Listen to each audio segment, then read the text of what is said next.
Ladies and gentlemen, welcome back to the Lodge, where today we're serving up a little bit of Final Fantasy VII, a little bit of Sephiroth. But before we get into that, and before I introduce today's amazing guest, longtime friend of mine, first we gotta thank the Sages of the Lodge, the beautiful names you see up on your screen right here, those who are generous enough to throw at least $1 a month my way to keep my nonsense going.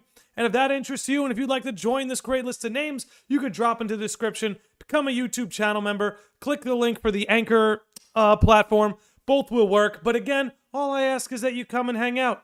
But anyway, without further ado, allow me to introduce today's guest, my buddy, BigC of the Midgar Minute. Dude, what is going on today, man?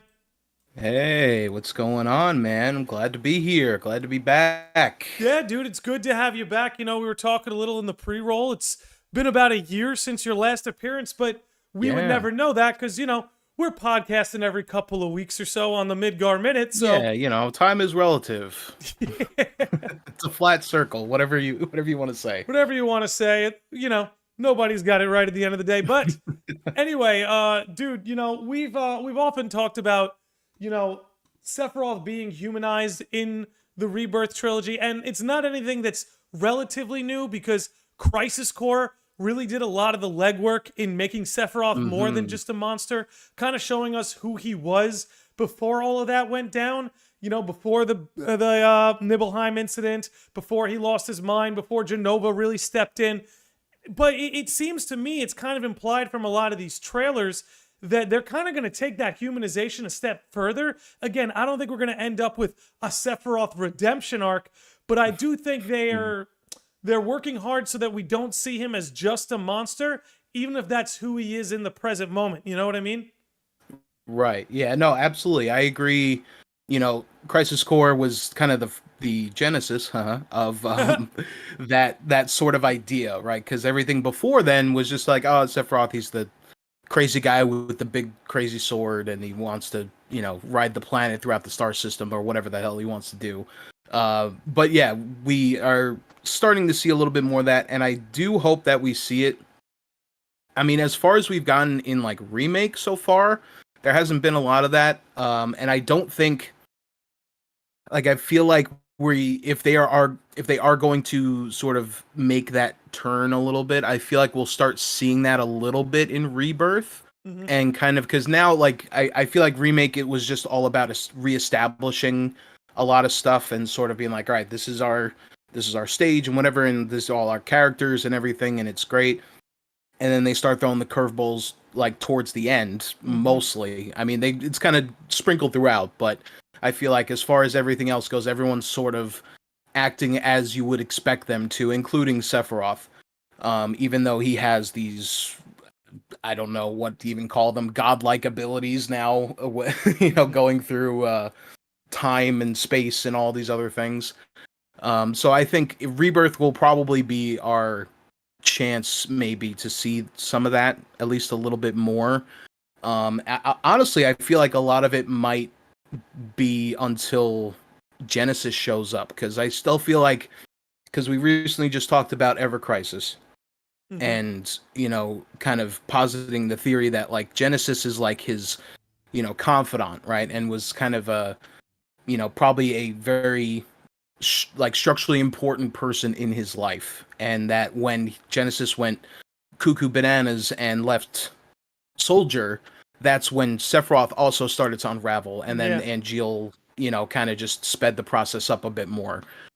So I think that if we do see Genesis come back in Rebirth, or like within this timeline here, this new story that we're seeing, I feel like maybe it'll be linked to that. Because I think as of right now, you know, what we've seen from the trailers, it seems like Sephiroth is just kind of like doing his thing, right? He's manipulating. He's, you know, whatever his machinations are and whatever the end goal is, which we still don't know. Which I am a big fan of the marketing that they're doing for just like Final Fantasy VII in general, and kind of being like, we don't know what this dude's doing. Right. We don't even know who this dude is. Right. Who is Who Sephiroth? is this guy? What's his end game? What does he want? They're kind of What the positing all these questions as if, like, even through this giant compilation, we still don't really know the quote-unquote real Sephiroth. And that's a very interesting idea to think about. And it's kind of the nexus from which this episode springs. This whole idea of, like, man, we still don't really know what's going on with Sephiroth, especially when you consider the end of Remake, where if you look at the whole, like, the edge of creation scenes at the very end, where it's like, you know, throughout the, and this is lost among the English translation, but many people know in the Japanese translation, throughout the game, he's kind of speaking with collective pronouns, but when you get to the edge of creation, he's suddenly speaking with singular pronouns as if he's just this one individual guy. Yeah, dude. And instead of we are doing this, I want this. And right. honestly, that you can even tell, even if you didn't know anything about like the sub you know, the different dubbings or whatever, you could tell something's different. It's kind of implied. Least. Yeah, because he's definitely, he just, you know, there's a different air about him than we've seen, because throughout most of Remake, he's just kind of like trolling. He's just kind of around, just doing some stuff and appearing every once in a while and not really saying too much. And you can kind of tell he's like, oh yeah, he's obviously, you know, poking Cloud and being like, hey, are you mad yet? Stay mad, Cloud. But you know, in that moment there at the end, at the edge of creation, you know, you could tell, okay, there's something kind of like how Aerith is at the end, like before you go into the singularity, right? You can kind of tell like something is going on here. And even her dialogue with Sephiroth at the end of the expressway, and just, you know, everything about you is wrong. And like you could tell, like, this isn't just like, you know, this isn't your garden variety beef. You know, this is some USDA prime Wagyu beef going on here that we don't even understand.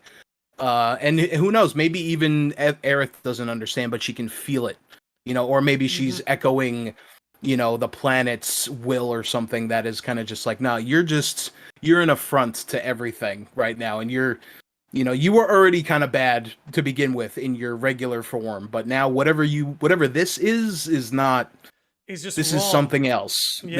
This is you should not exist in so many words. But yeah, I think that that was the thing when we had a kind of went back on and was just like, this is, you know, like this whatever this moment is right now is going to be incredibly indicative of the future, right? Like there's whatever, you know, regardless of all the crazy time shenanigans and Zack being alive and all these other things, like this moment right here is, I feel like, going to be a central part of the plot going forward in a way that we just don't understand yet. You know what I mean? And let me ask you, like, what is sort of your take on this edge of creation scene? Because, you know, he's not exactly being Cloud's friend, but he does seem way less antagonistic towards him as opposed to, like, the first scene where he's like, hey, remember when I killed your mom? Remember when I burned down your village? Like, really antagonistically, like you were saying, poking him. Meanwhile, here, he's I don't want to say he's being kinder, but he's definitely being more gentle. Not saying he's being gentle, but there's something almost like less antagonistic about him, you know? Well, what is your take on all that? Now, the way that I interpret it up until this point is that Sephiroth that we see there at the edge of creation, and even in maybe that we fight in the singularity or whatever, is him. Like that is his consciousness, that is his being, his form, whatever. And that I'm still not entirely convinced that the Sephiroth that we see throughout Remake and in all the Cloud's, you know, migraines and all that stuff, I still don't think that that's him. I think that is Jenova's projection of him into Cloud's mind. But I think that the Edge of Creation Sephiroth, that is him. Whatever form he may take, if he exists in the live stream or whatever, his spirit, whatever you want to call it, his enlightened form, you know, whatever you want to call it, I think that is him. And that's why it feels so different from the Sephiroth that we see throughout the rest of the game. You know what I mean? Yeah, and honestly, I would agree with that perception wholeheartedly. And I actually think this is very important for them to do. because, you know, Mm-hmm. OG, again, I have nothing but love for OG. It's in my top 3 Final Fantasies ever. It's probably number 3. I don't know. It changes every day. Depends what I eat. Depends what I drink. You catch my drift. Anyway. What side of the bed you wake up on? Exactly. There's all these factors that bleed into it. But, you know, Sephiroth, great as a villain as he is, like in OG, he's very, no pun intended, very clouded. Like, is it Sephiroth? Is it the darkness of Cloud projecting outward? Is it Jenova manipulating Sephiroth's body or image? Like, again, there are answers to that to a degree, but there's It's something about mostly Sephiroth where, ambiguous. yeah, it's very cloudy. You don't know how much of it is him, how much of it is Jenova, how much of it is Cloud's negative perceptions or inner darkness. What I think they've been doing since they've started this compilation, be it through Crisis Core, through Advent Children, is, hey, let's make Sephiroth his own man. You know, let's put a man in there that isn't, his backstory isn't just contained by, okay, he dove into the files of Jenova, he dove into the files of Shinra, found out everything about Jenova, and then went crazy. It's like, hey, no, we're gonna and then build. could never close his mouth ever again. Right, exactly. They're saying, like, no, we're gonna build on the man who came before that. And again, you see it in Crisis Core.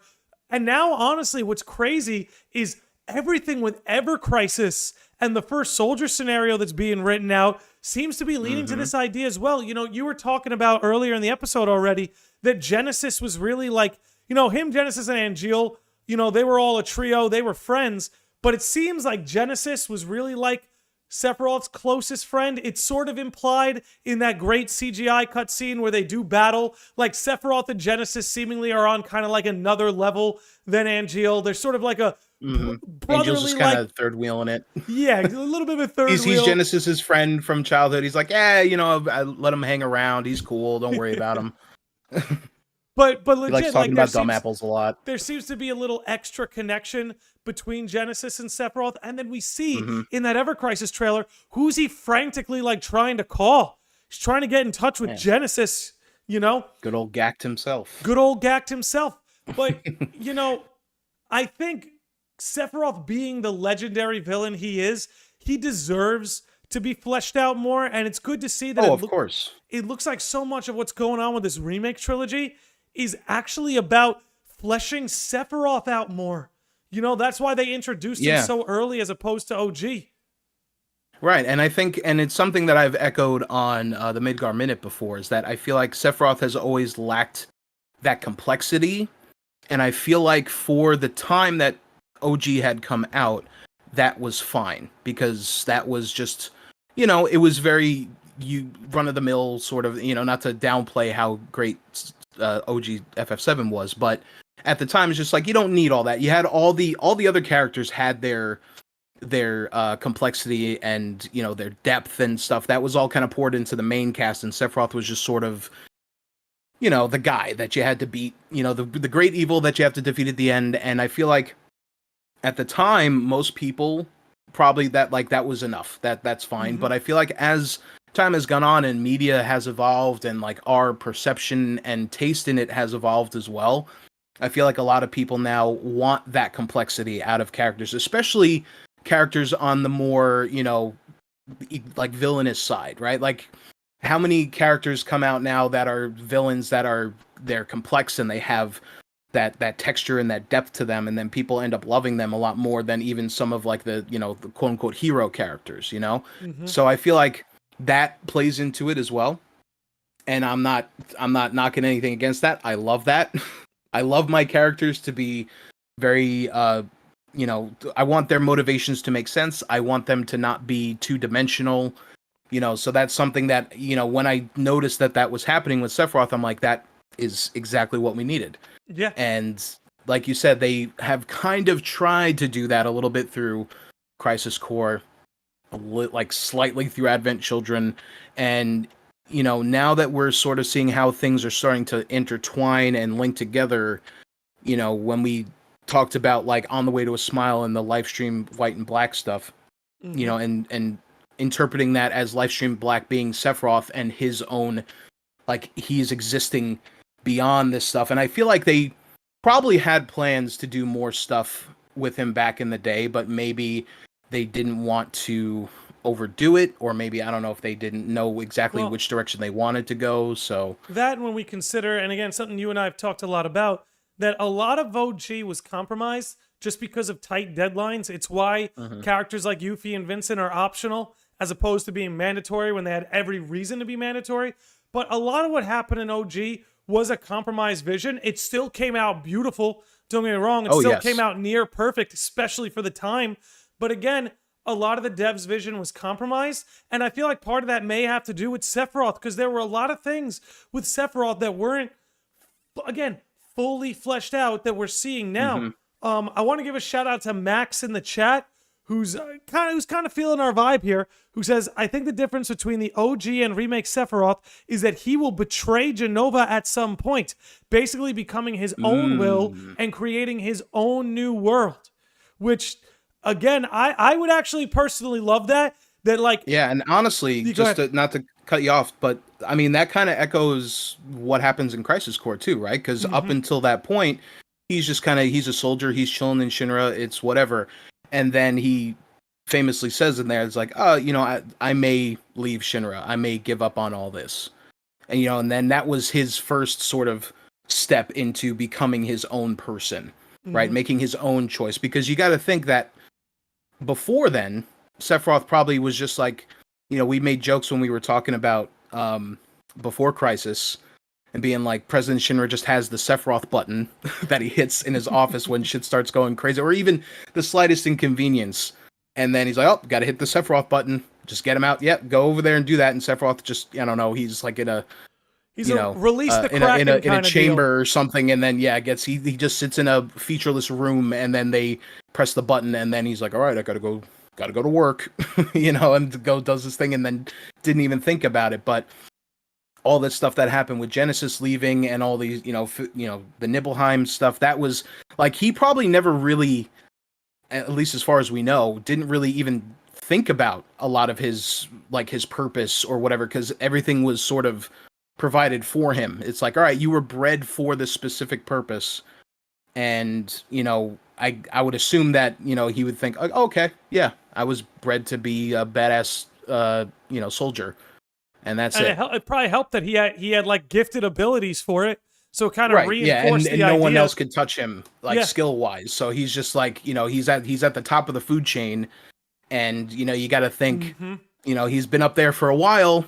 Probably gets pretty boring up there. So maybe there's a bit more. And then instead of getting that like stimulation from outside sources, like either Hojo or whatever other thing that he's sent off to do, he starts looking inward on himself and being like, how do I feel about this? Everyone asks who is Sephiroth, but no one ever asks how is Sephiroth. And especially him. And I feel like that's, we'll see that. And I think, I want to say, like in Ever Crisis, hopefully they'll dive into because I want to see more broken Sephiroth. I just to get a better idea of how he was. I feel like that shot we saw in the trailer of like a younger Sephiroth where his hair is shorter, I feel like that's exactly what they're gonna do. Because even when you start from Crisis Core, even from the beginning, the cracks are already showing. I'm kind of with you where I'm like, I would like to see a Sephiroth where there weren't any cracks just yet. You know what I mean? Right. And yeah, and I know that we were hypothesizing kind of what was the jump off moment, and I feel like the kind of the reason that him and Genesis would be so close, right? Or he would confide in him a lot more. And I mean, I was just thinking about it now, and I feel like they probably are close because they're the first, I think, of the S. Well, Sephiroth is clearly the first S-type soldier, and Genesis being the first G-type. Maybe they were, maybe their cells were like close to each other. They did like similar training or something back in the, back in the lab or whatever. But I think, yeah, it'd be interesting to see kind of what direction. And, I think my reading from just that image of him younger, covered in blood, or at least having like a blood splatter on him, I feel like there was probably some sort of incident that happened before, and that maybe that was the thing that, sort of was like, oh, maybe and the only person that's going to know or understand how I feel would be Genesis, right? He's not going to go to Hojo. Mm-hmm. He's not going to go to, any of the other Shinra people. They don't know what it's like, but Genesis knows what it's like. Yeah. Maybe that's how their friendship starts and, kind of blossoms from there. But I feel like Sephiroth probably has committed many atrocities that we're not aware of. And that, Well, I mean, dude, there's the whole Wu Yeah. Tai war at the end of the day. Right. Stuff like Mhm. that, where it's like, who knows, from the things we haven't seen.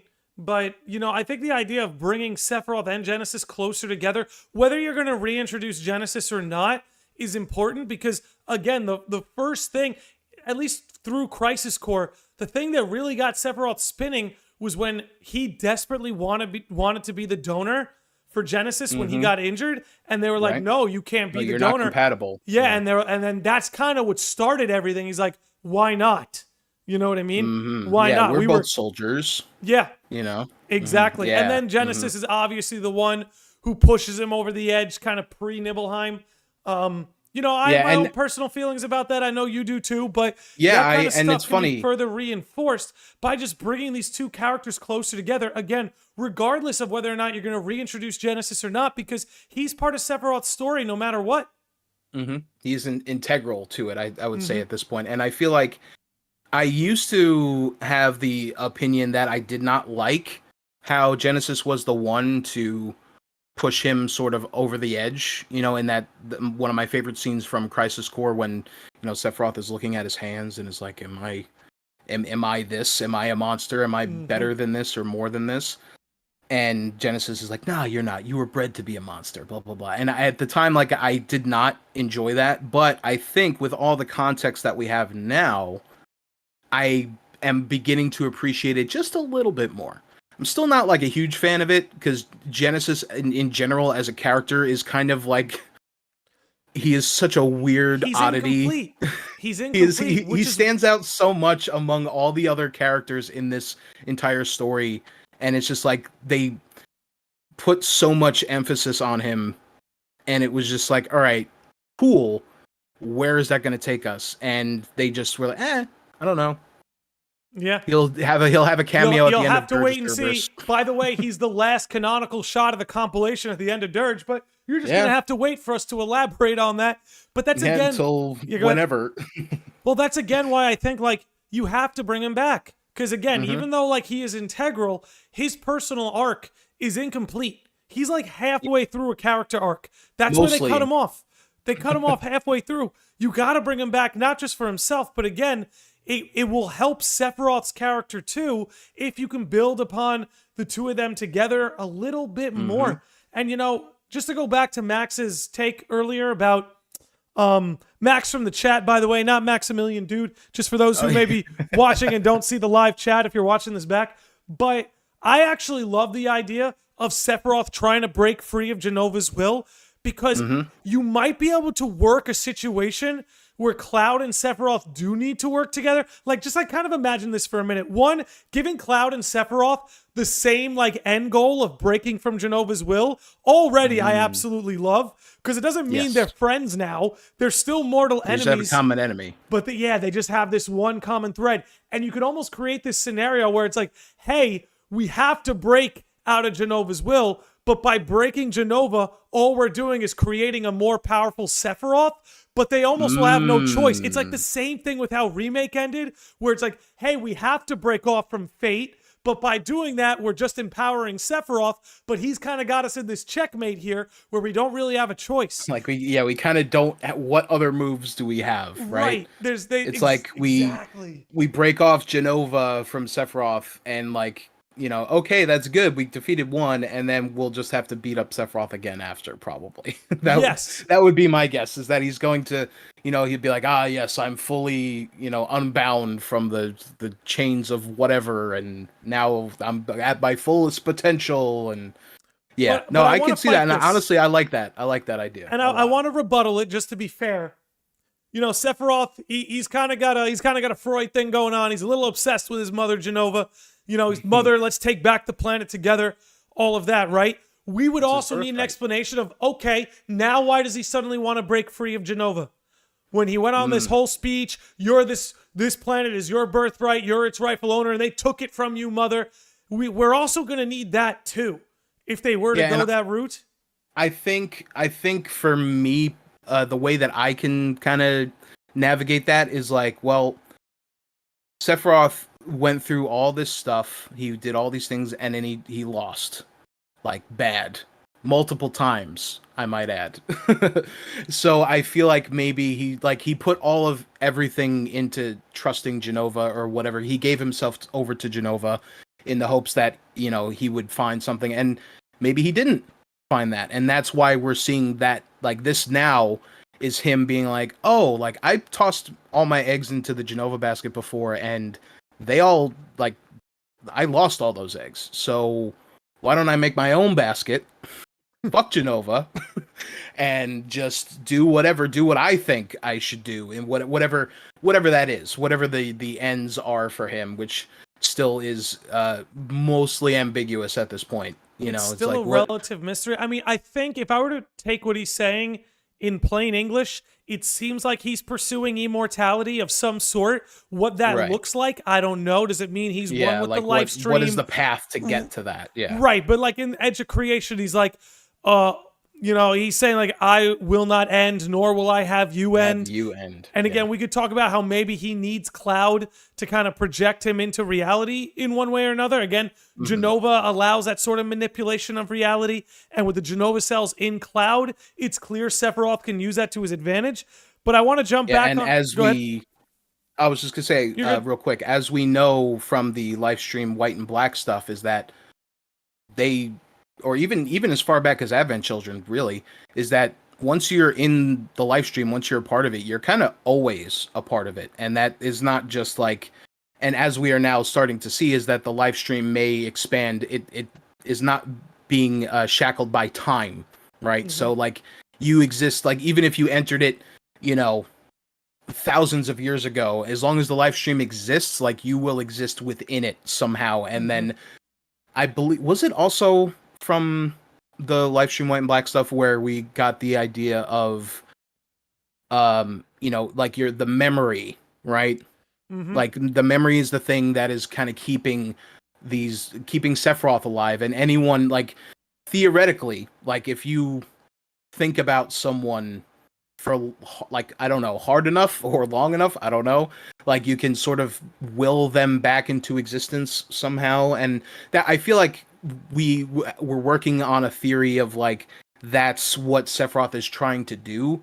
Like you were saying, like, he's trying to remanifest himself in, like, the actual, like, physical world in a way. And, you know, that would be the way that he could, you know, fully take the power back. And because I think where he is now, he's not actually able to do much.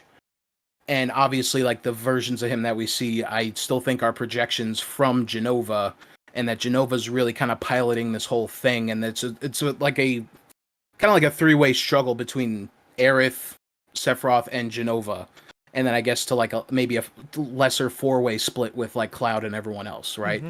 Because they're just kind of, they're almost just kind of like pieces on a board, right? Like, there's a game happening with you know, Jenova and Sephiroth and Aerith, and I guess we've always talked about it. It's like Aerith and the planet, or Minerva. You could see it that way. It's like Aerith and the planet / Minerva versus Sephiroth and Jenova, and everybody else is kind of just a chess piece on the board. Yep, they're waiting for their right move to make at the right time, and you know, we're just moving along that path. But now that we don't have the Whispers and we don't have capital D Destiny, now it's kind of whatever. The chessboard has been flipped at this point, and no one knows what goes where, you know, what's going to happen, you know, so. There's no rules. There's no rules. I want to catch up with the chat a little bit, because I think we got some interesting takes here. Max again chimes in with, my theory regarding the Edge of Creation is that both Sephiroth and Cloud are standing between two universes. The one behind Sephiroth is the new world he wants to create, and the red sphere behind Cloud is the OG. That's so interesting. That's an interesting take. This is the thing. I'd We've have to talked. watch it again. Yeah, we've talked about this a lot, where it's like Square Enix is deliberately not showing their hand about what's going Oh, on yes. to that degree. Very deliberately. One timeline or two, is Zack with us or is he somewhere else? Is there something going on in the live stream? Like, all of that is being placed so close to the chest. But that's an interesting take on it. I don't know. You have any thoughts on that? Yeah, I mean, I feel like oh, sorry.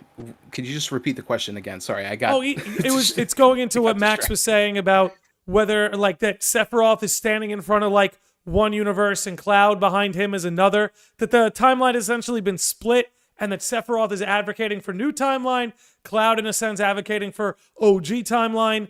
Do you have any, like, further thoughts about that? I mean, okay. So, I mean, now I don't think Cloud really has a lot of what's the right word? Awareness? Agency in a lot of this. Like, I feel like he's kind of like the the monkey in the middle, for lack of a better term. You know what I always refer to him as? I mean this. I refer to Cloud. He's like Pinocchio, in the sense like he's trying to be a real boy, but at the start of the story, he's just a puppet pulled by unseen forces. There are these unseen forces pulling his strings like a puppet, and whereas Pinocchio deliberately lies and his nose gets bigger, it's like with Cloud, when he unknowingly lies or unknowingly recalls a false memory, he gets a headache. I kind of see them as, like, archetypically two very similar characters. So, it's kind of interesting you bring it up that way. Yeah, and I think that, Cloud, not to say that he has no agency whatsoever, because I think he does, but I don't think he cares about, like, the galactic level of the stuff that's happening. I think he just wants to keep the people that he cares about safe. He wants to protect the people that he cares about, and that's kind of it. And even, and I'm gleaning that mostly just from how he kind of carries himself and how he was after Aerith died, right? And he kind of just, like, broke down completely and was just like, this is, like, he lost everything. And then you think, multiple times this has happened to him throughout his life. And, I think back to when Sephiroth taunted him with, like, oh, you can't protect her. You can't protect anyone, not even yourself. And that's something that, whatever Jenova Sephiroth is using to, like, oh, I'm pushing your buttons with this.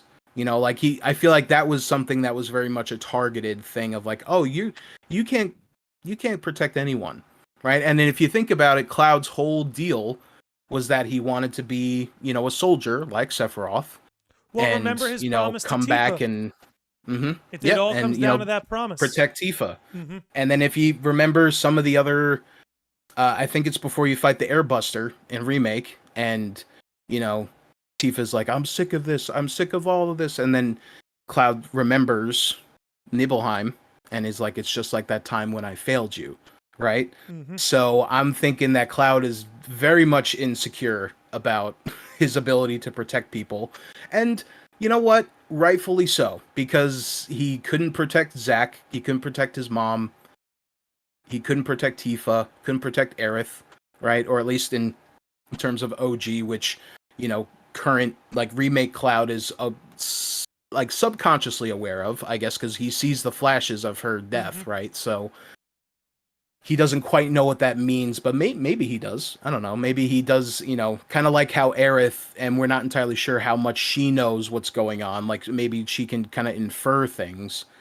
Maybe probably more so than Cloud would. But, I think that Cloud is, he's kind of like a victim.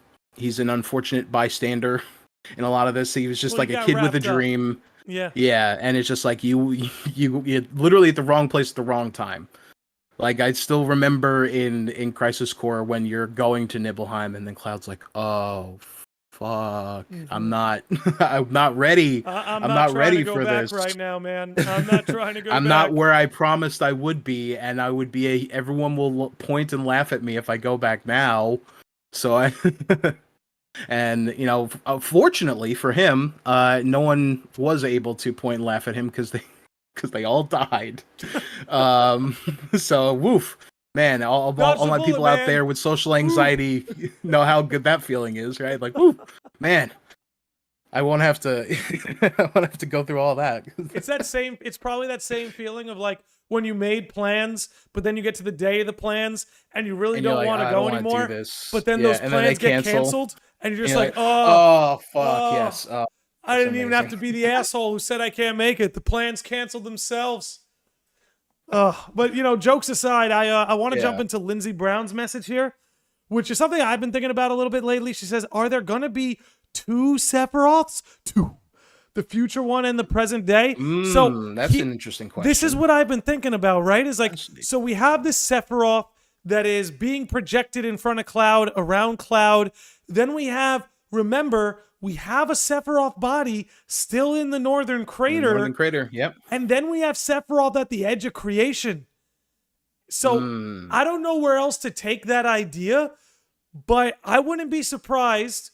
Random idea. Maybe Jenova gets control of Northern Crater Sephiroth, but then like Edge of Creation Sephiroth is now starting because he absorbed the whispers and because Cloud's anxiety is ramping up. He now has more influence on the world and is finding a way to manifest himself in. Right. So I wouldn't doubt it, okay. honestly.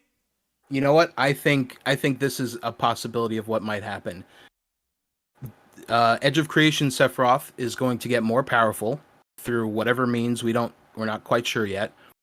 But I think if he does keep getting more power, Jenova is going to start quaking in her boots a little bit. So maybe she might get a little desperate and is like, "Oh, let me get the version of Sephiroth that's in the Northern Crater and, control him, possess him, whatever, and have him be my, physical avatar, whatever." And then, Edge of Creation Sephiroth will then have to, maybe that'll be it. Maybe that, like, kind of how we were talking about before about how Cloud and Sephiroth are going to have to team up. Maybe Cloud and Sephiroth will fight reluctantly. Jenova I want to say as reluctantly, Sephiroth. just before people get their heads crazy. Cloud and Sephiroth would never team up. Reluctantly. Yeah, no, not like they're not gonna they're not gonna like bump fists and be like, "All right, we got one this, last bro. time." We're not so different, you and I. No, there's none of that. I feel like they would only, or who knows, maybe that happens and then Edge of Creation Sephiroth gets so fuck off powerful that he just destroys Jenova himself. And that'll be it. Maybe they don't team up at all. Maybe Sephiroth just gets that powerful, and that will be like the thing of like, oh, that's how powerful he is. Mm-hmm. He can just delete Jenova from existence and whatever I'll take you one step further. Repercussions that means. I'll take you one step further. I think he would start controlling Jenova the way Jenova controls others. You know what I mean? Because like we see it in the trailer, he's almost he's like taunting Jenova's powers. She'll appear as people you love, people you hate, like kind of like taunting that ability. I don't think he'd give that ability up. I think You're right. You're totally right. He'll because he could have eradicated the whispers, but he absorbed them. No, and that's why I think maybe he's just like absorbing all these powers. He got Fate, the Whispers, and now he wants Jenova. So if he could wield both Jenova and Fate, now that's a scary villain, dude. That's pretty overpowered. That's pretty overpowered. And would be a great, that's a great way to raise the stakes without making it like too crazy, if that makes sense. You know what I mean? Because one of the things that I've been thinking about the most in regards to like all of this stuff is like where is that end point, right? Like how is this, what is going to be the final confrontation here, and who, like, I mean, obviously it's going to involve Sephiroth in some way. Obviously Cloud's going to be involved in some way. Like what is that end point? Like, and I had tossed around a few ideas before on the Midgar Minute about like, oh, what if, he just goes around absorbing the powers of all the other, MacGuffins, like I keep forgetting the thing from Dirge of Cerberus. The big bad from there. Oh, Omega? Omega, yes. Mm-hmm. And we had theorized that because, Deep Ground is back now, and that's, basically what Omega wanted, or what they thought were, whatever Omega's existence was, is kind of like another version of what Sephiroth was going to do, right? Mm-hmm. So, and that was another power, and they were literally feeding people into it. So I could see that Sephiroth doing that, maybe even whatever Zorn's chicken, whatever from from before Crisis, that monster as well. Kind of, Oh, I that could see freaking thing, him yeah. all the like big bads from throughout the compilation. Maybe he just goes and absorbs all of them, and that's how he gets his crazy whatever powers, right? I think that would be a fun way to kind of reintroduce a lot of that stuff. I mean, I don't know. Like, I don't know to what extent. Like, obviously, that's just kind of like a a baseline theory. Like, I don't think it's particularly that great of a theory, but I do. I see that there is a path there that could be followed, and I feel like based on kind of the direction that we've been heading, like I think it's viable. I Yeah. think it's not any less viable than anything else, I guess, but Because it's again, like definitely if we interesting. consider Edge of Creation, it's very clear at the very least he's pursuing some kind of immortality, which can be synonymous with godhood, you know? Hmm. So by what means he gets there, I don't know. But if he controls, like you were saying, destiny, fate with the whispers, if he controls Omega, which is the planet's failsafe, and if he controls Jenova, which is again like this alien virus, again, like you said, it And raises the stakes. It creates a more powerful Sephiroth. And again, mhm. like going back to kind of the title topic of what we're getting at here when we're talking about humanizing Sephiroth, is like you could really tell the story, not just of how like a dude lost his mind with when learning about Jenova and then wanting to do Jenova's bidding, but take that a Right. step further, just like that you may be humanizing him with Ever Crisis, First Soldier scenario, everything that went on in Crisis Core, and maybe even beyond. You can not only humanize him more, but dehumanize him more by making his Oh pursuits yeah. even more like crazy and off the charts. Um, Yeah, and yeah. I feel like that kind of us saying like can he be humanized, not necessarily kind of like how you started off this episode with, is like we're not talking about like, oh, he's going to be the hero at the end of the Yeah, no day. not a Although redemption arc. Nothing like like that. that is a path they could take. I don't think it's the strongest one Hmm. that they could take, but it is a path they could do. Um, but I think yeah, we get the context, or like I think that's like the more accurate way, is that we want to get that context for Sephiroth, right? And once we have that proper like full context, then like you were saying, they could push him down even further and be like, oh, he's just completely like he that it's more tragic because we know that he possibly could have been maybe a good guy, right? Or he could have Right. gone down a different path, but now he's gone so far down this path that he has just become something else entirely, and that whatever you know version, that little boy, that little Also, silver-haired boy is no longer in there wouldn't anymore, it be awesome if he kills Hojo? Oh, I hope he does. Wouldn't that be awesome? Like that's actually like a very unique scenario where I could root for Sephiroth. You know what I mean? Because Hojo's Oh kind of the yes. one who perpetuated all of this. Like Sephiroth and Jenova are our quote unquote villains, but Hojo's like the real villain in the sense that like all of this. He's kind of the yeah, he this is all brought about because of him, more or Mhm. less. You know? And like you could yeah, I mean you could always bring it back to like, oh well, if it all started when Jenova fell on the planet, but you know, if Hojo didn't exist or if he wasn't as diabolically evil as he is, then yeah, Sephiroth would not have turned out this way and things would have gone very, very differently. Mhm. And yeah, I mean, and not for nothing, I have always hated the fact that Hojo doesn't get any sort of real comeuppance throughout like the original like compilation material. Mhm. He just kind of he uploads his consciousness into Vice and then he just keels over in front of a monitor and that's it. And it's like, really? And then I mean, technically you could say that, when a Vice gets defeated that that's like him getting but it's not the same. I want him I don't want him to be, mid 2000s anime protagonists. I want him to just be a shitty dude in a lab coat. I Yeah. want I want him to get the President Shinra treatment, but just, instead of just stabbing him, maybe you twist it a little bit, do a little bit.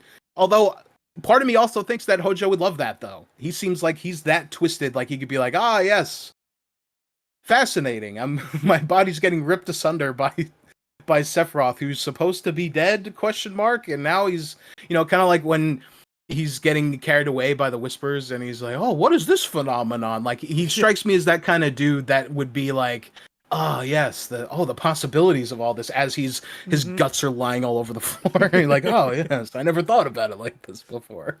Yeah, and But- who knows? Again, there's so many. That's part of what makes this trilogy exciting. Is there's so many directions they could take. Shout out to Umbra, who says Sephiroth Omega would go hard. Yes, Oh, he yes. would. And we got another thing from Max here that says this could also be the reason why Sephiroth didn't finish off Cloud at the edge of creation, which, if we recall the scene, he knocked the Buster Sword out of his hand. Could have killed him right there, but he didn't. Yep. He says he still needs him to defeat Jenova, and Zack could play a pivotal role in that plan as well. He needs Cloud's yes. anger and anxiety in order to exist in Remake's plane of existence.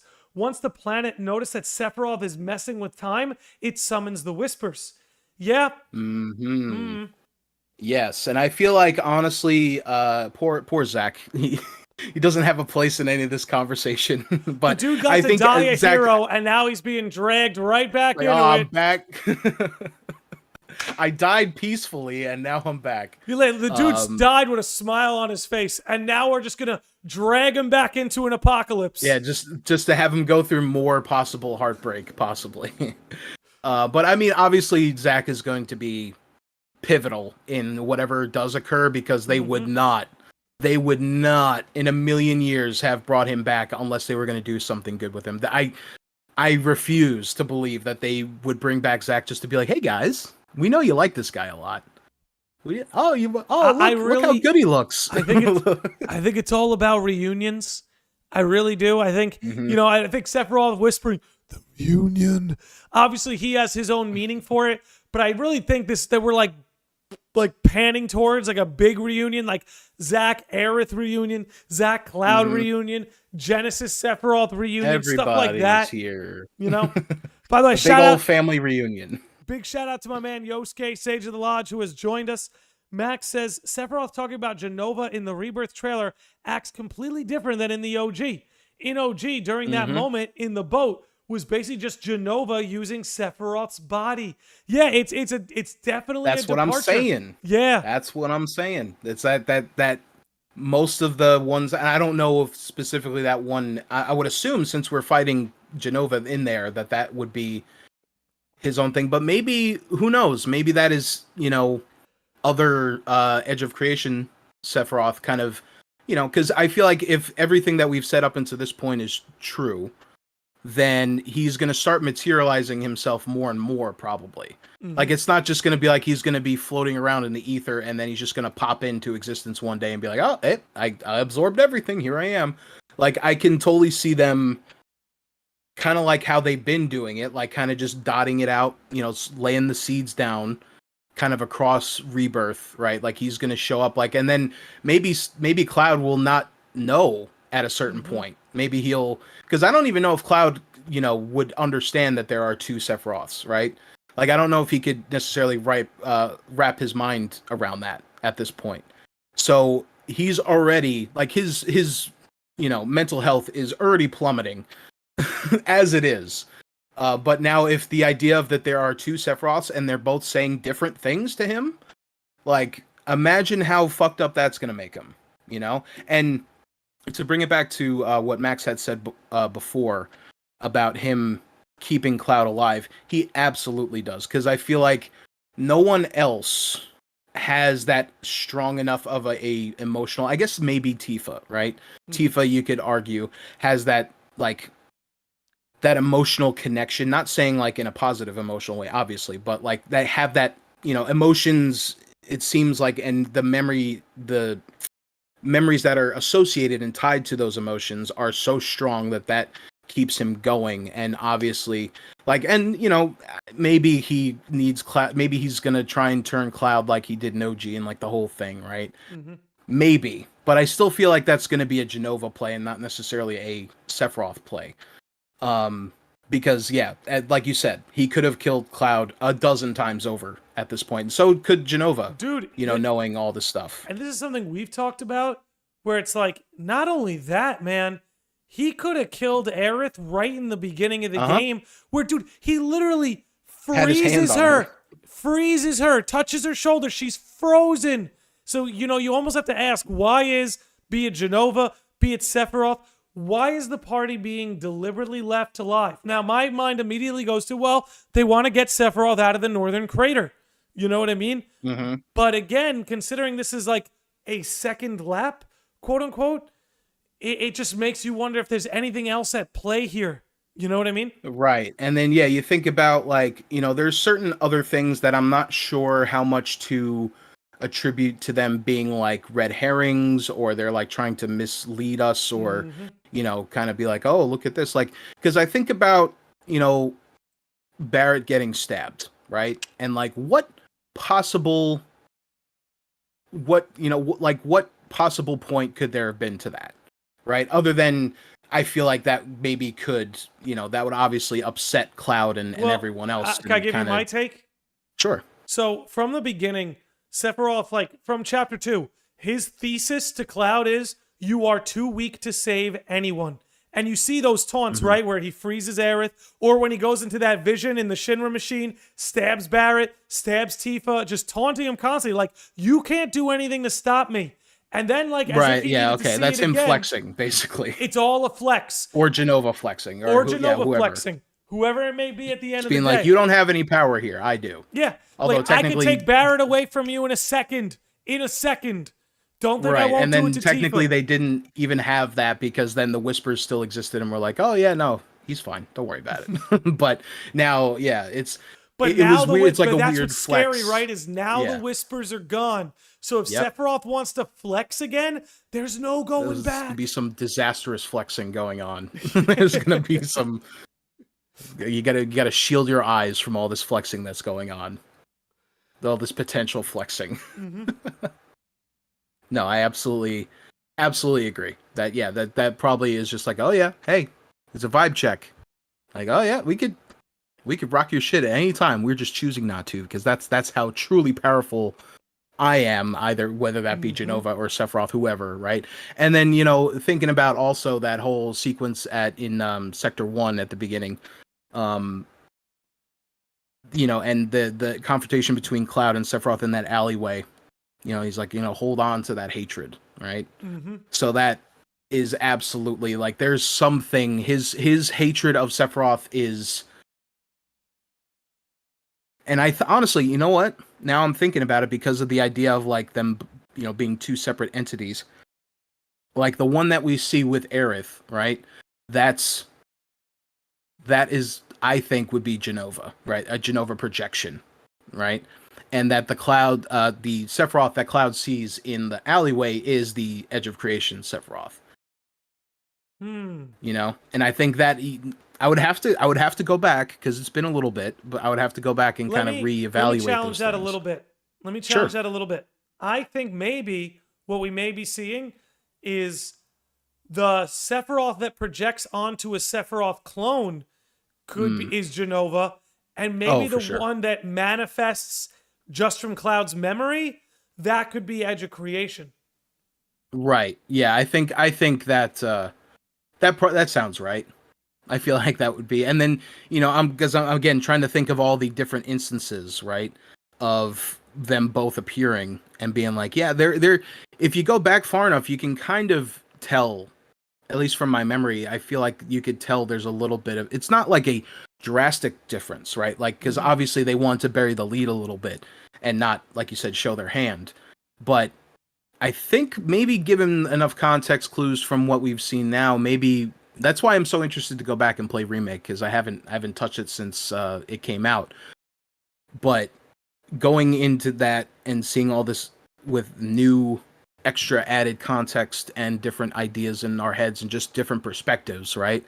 I am super curious of how much seed planting they were doing, and from how soon or how early they were doing it from.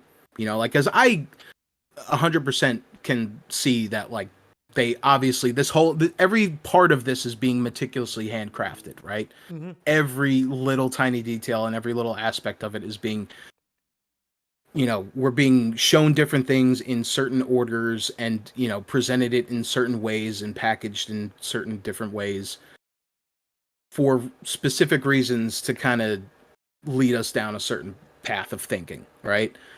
But I think now it'll be fun to kind of go back, like once Rebirth comes out and, we get to the end of that, it'll be probably more fun again to do that. And then probably the same with the third game as well, that we can go back and look upon this trilogy and be like, oh, there's these little things. And honestly, that is probably the most exciting part to me, because it's so common today in just media in general for things to just be mishandled and not properly planned out, and they're not setting the right pieces at the right times, and it seems like they're kind of just winging it, right? Mm-hmm. But it seems to me that they are approaching this with a very sensitive touch, right? They know how important this property is, right? And not even aside from that, it's important to a lot of people, and it's something that I don't think they would just kind of throw stuff around and have no purpose to it, right? No. And that's something that I feel like we have echoed from the very early on from the Midgar Minute, is that we just like everything feels very deliberate. Everything feels very like this is how it is supposed to be, and even if you don't understand it, at some point you will, right? Like at some point you'll be able to look back on a certain scene or a certain line of dialogue and be like, oh, that's what you meant with that, right? And it won't just be us, shooting crackpot theories back and forth to each other in an echo chamber. But that's the most exciting part to me at this point. It's just that. I was just gonna say, I would say so too, and I think Square Enix has shown, be it through properties like Final Fantasy, Nier, Kingdom Hearts, no matter what, they kind of have shown that when later entries come out, going back to the previous entries, there is those seeds that were planted where you're like, oh my god, they were telling me the whole time. Yeah, they were telling me all along. Yosuke in the chat says self-aware Sephiroth is generally scary, more rational, calculated, and manipulative than his Nibelheim self. Yeah, this is what we were saying, where it's like they're really elevating the villain of Sephiroth so that he's not just this amalgamation that's haunting Cloud, just like that. They're really making him into something that's quite terrifying. They're raising the stakes in a way that like is believable and is actually like it makes sense, right? Because what is scarier? Like Sephiroth is, they did most of the legwork of like, his design and everything kind of about him. He can give off that vibe 100%. So how do you make that character more actually terrifying? Is just like, oh, make him smarter. Make him, like Sephiroth with knowledge is terrifying, clearly, because he annihilated an entire village because of knowledge, basically. If you really want to dumb it down. Good point. So it's like, you just give him more knowledge and more like, hey, you saw how this shit played out already, and like what bigger what bigger flex of knowledge is there than to be like, oh, I already know what's going to happen, and then I can just bend things to how I want them to go because I know what to look out for now, because I already have seen it. I've seen things go down this path before. It doesn't end well for me, but I know all the other little tiny details now that I've been, being flushed around the live stream for the last however many years between OG and now. So yeah, no, that is, I think Yosuke's right. Yeah. Sephiroth I would say so with too. knowledge is fucking scary. Terrifying, making him that we should all be afraid. And that's why I'm thinking, like, even over the course of us having this conversation, like, I'm thinking, man, like, they could really, like, Sephiroth could be, like, legitimately terrifying by the end of this. And, like, when you brought up the idea of, like, oh, they could give us this context and, humanize him just to dehumanize him even more. And I'm like, that to me is scary, because they could, that would be super interesting. And it could go way dark. It could go super dark. I think the more you humanize Sephiroth, the more, in a sense, you can see Cloud in him. And what I mean by that is, Mm. like, Cloud is already very humanized. So, and of course, he's facing the same threat of being taken by Jenova, Jenova having control of him. The more you humanize Sephiroth, the more worried for Cloud you become. Because then you go, wow, Cloud could be that monster very easily. And again, Oh with yeah. Tifa saying Oh things yeah. like, Cloud, you're scaring me, and things like that, all He's of got that that starts dog in to, him. yeah, all that really starts to click a little more. Umbra has a question for us. Says, if Jenova changes things in fear of Edge of Creation Sephiroth, how does this affect Aerith's fate? See, now that's another thing that I have not really considered throughout this conversation. Really, is that Aerith, because I was kind of the mind that, like, and I feel like you were as well, that she has to die at some point, right? Like she cannot exist in this way, right? It And would that be it her would be sacrifice kind silly. of has to, I you think it would know. just be silly to keep her alive because her death is the most meaningful death in the whole But franchise.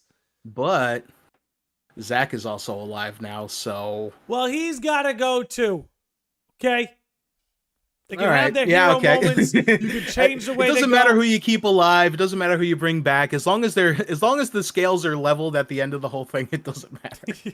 I mean, yeah, I could see. Yeah, I totally can see that. Like, I don't.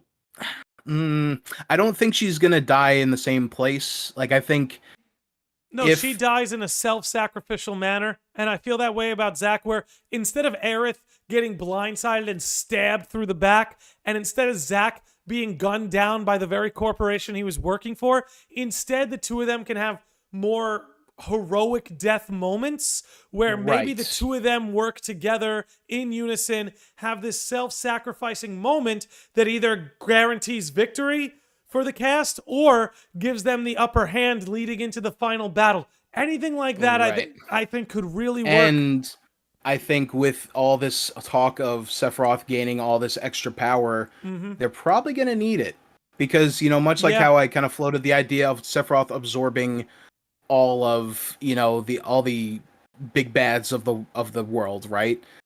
Maybe I don't. There isn't really like a direct one-to-one for this, but like I wonder if like it would be the same with the hero side as well. Like they'll do some shit because we still don't know what Zack's whole deal is and what's going on with that. But I feel like he'll show up at the end too if he doesn't, because we were thinking like, oh, he's gonna have his own like little split off adventure, and then it's gonna come back around to tying into every like the main stuff, which I think could still possibly happen. But I still also think that he's going like there's literally gonna be like I could see like Cloud, Aerith, and Zack together fighting this whatever ascended Sephiroth, whatever you want to call him, awakened Sephiroth, Sephiroth over heaven, whatever whatever you want to call him.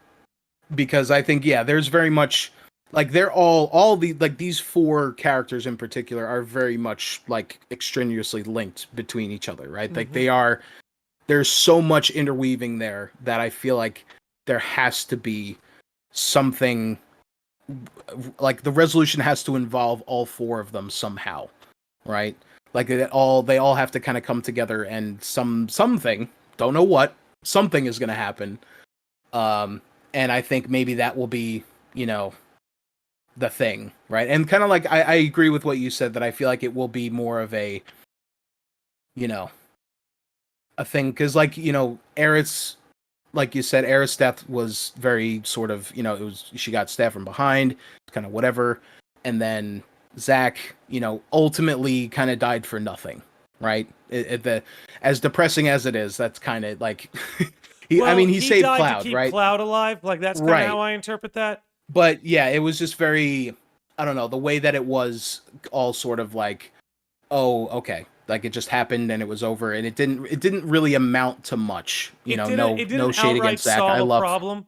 I think that's kind right of what you're right getting at. Is like it didn't solve a exactly yeah problem. it wasn't a direct sort of fix except Mhm. for saving of Cloud, but I feel like in terms of like the greater, even Aerith, right? Like you could say her death at the time it didn't amount to much in that moment, right? But then it came back around and ended up being something that was very crucial for things. So that's why I feel like they're kind of maybe could potentially do something like that again and give that, not to say, and again, I don't want people to think that like, oh, it's, yeah, it's whatever, Aerith dies, whatever. I mean, I cried back then.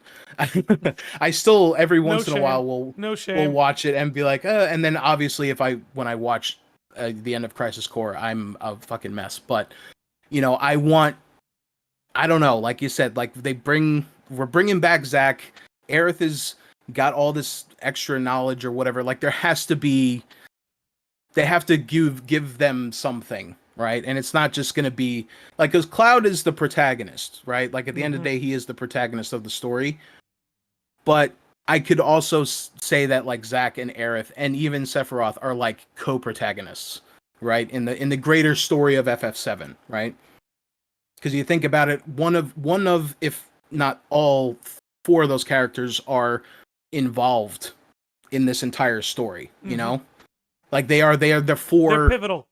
They're the four legs of the table that is Final Fantasy VII, the plot of FF7. So I feel like, yeah, they are absolutely kind of intrinsically linked, and something will happen in a way.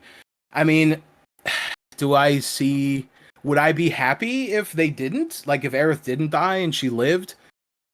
I mean, I guess I wouldn't. I honestly wouldn't. Like it would all depend on in the way in which it was done. I mean, it wouldn't be, like I said, it wouldn't be my first. Like I wouldn't be like super stoked about it. But if they did it in a certain way, but I get the feeling like, Aerith will understand if she doesn't already. That like, kind of like maybe how, Sephiroth shouldn't exist.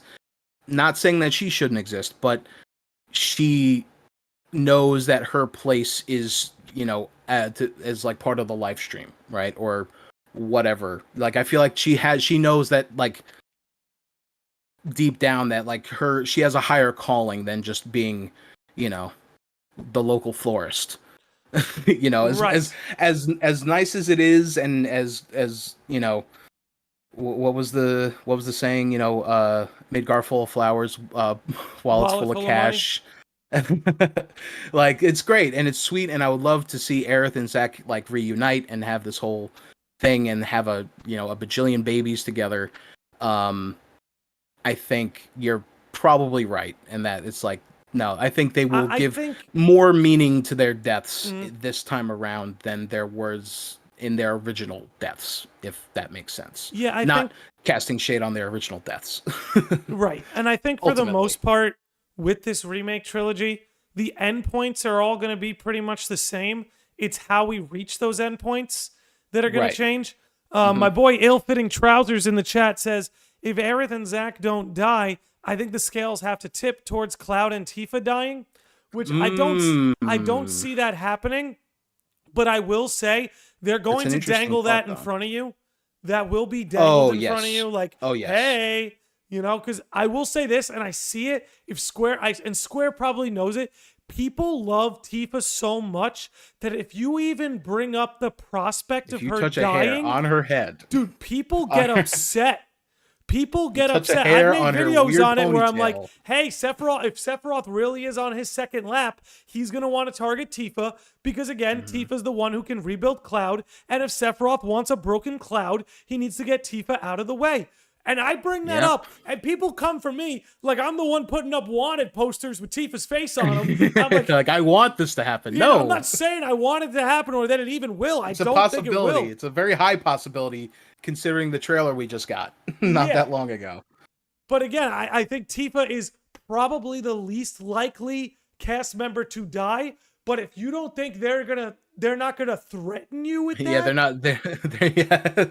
You don't think? Yeah, like I mean, they're even like I said, they're teasing us already with the idea, right, of her dying. And I mean, if you want to talk about a way to get people to have a reaction, I think because certain there are certain stories and stuff, it's not the greatest comparison, but like Game of Thrones, right? Where they kind of just like have these characters and, you know, you may really like some of them, but they just die, right? They can just die at any moment. And that's what I'm like kind of curious, like now that the whispers are gone and there's no fate and all this other stuff is like, would they do it? Would they take it to that extent of being like, oh, everyone's expendable here? Like, but I don't think so though. I don't think they would go that far. At least not right away.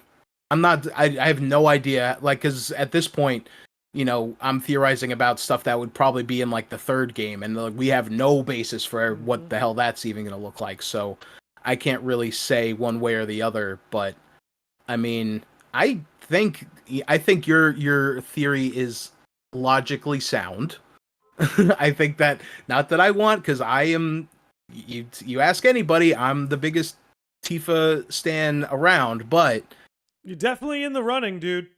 I mean, yeah, maybe, maybe, you know, I'll say maybe I'm, you know, in the top like 5%. We'll say that. I would give you a 1%er. You're a 1%er. Just to be diplomatic, you know. But you know, I mean, that would really twist the knife in me for sure, and that will make me hate Sephiroth for sure.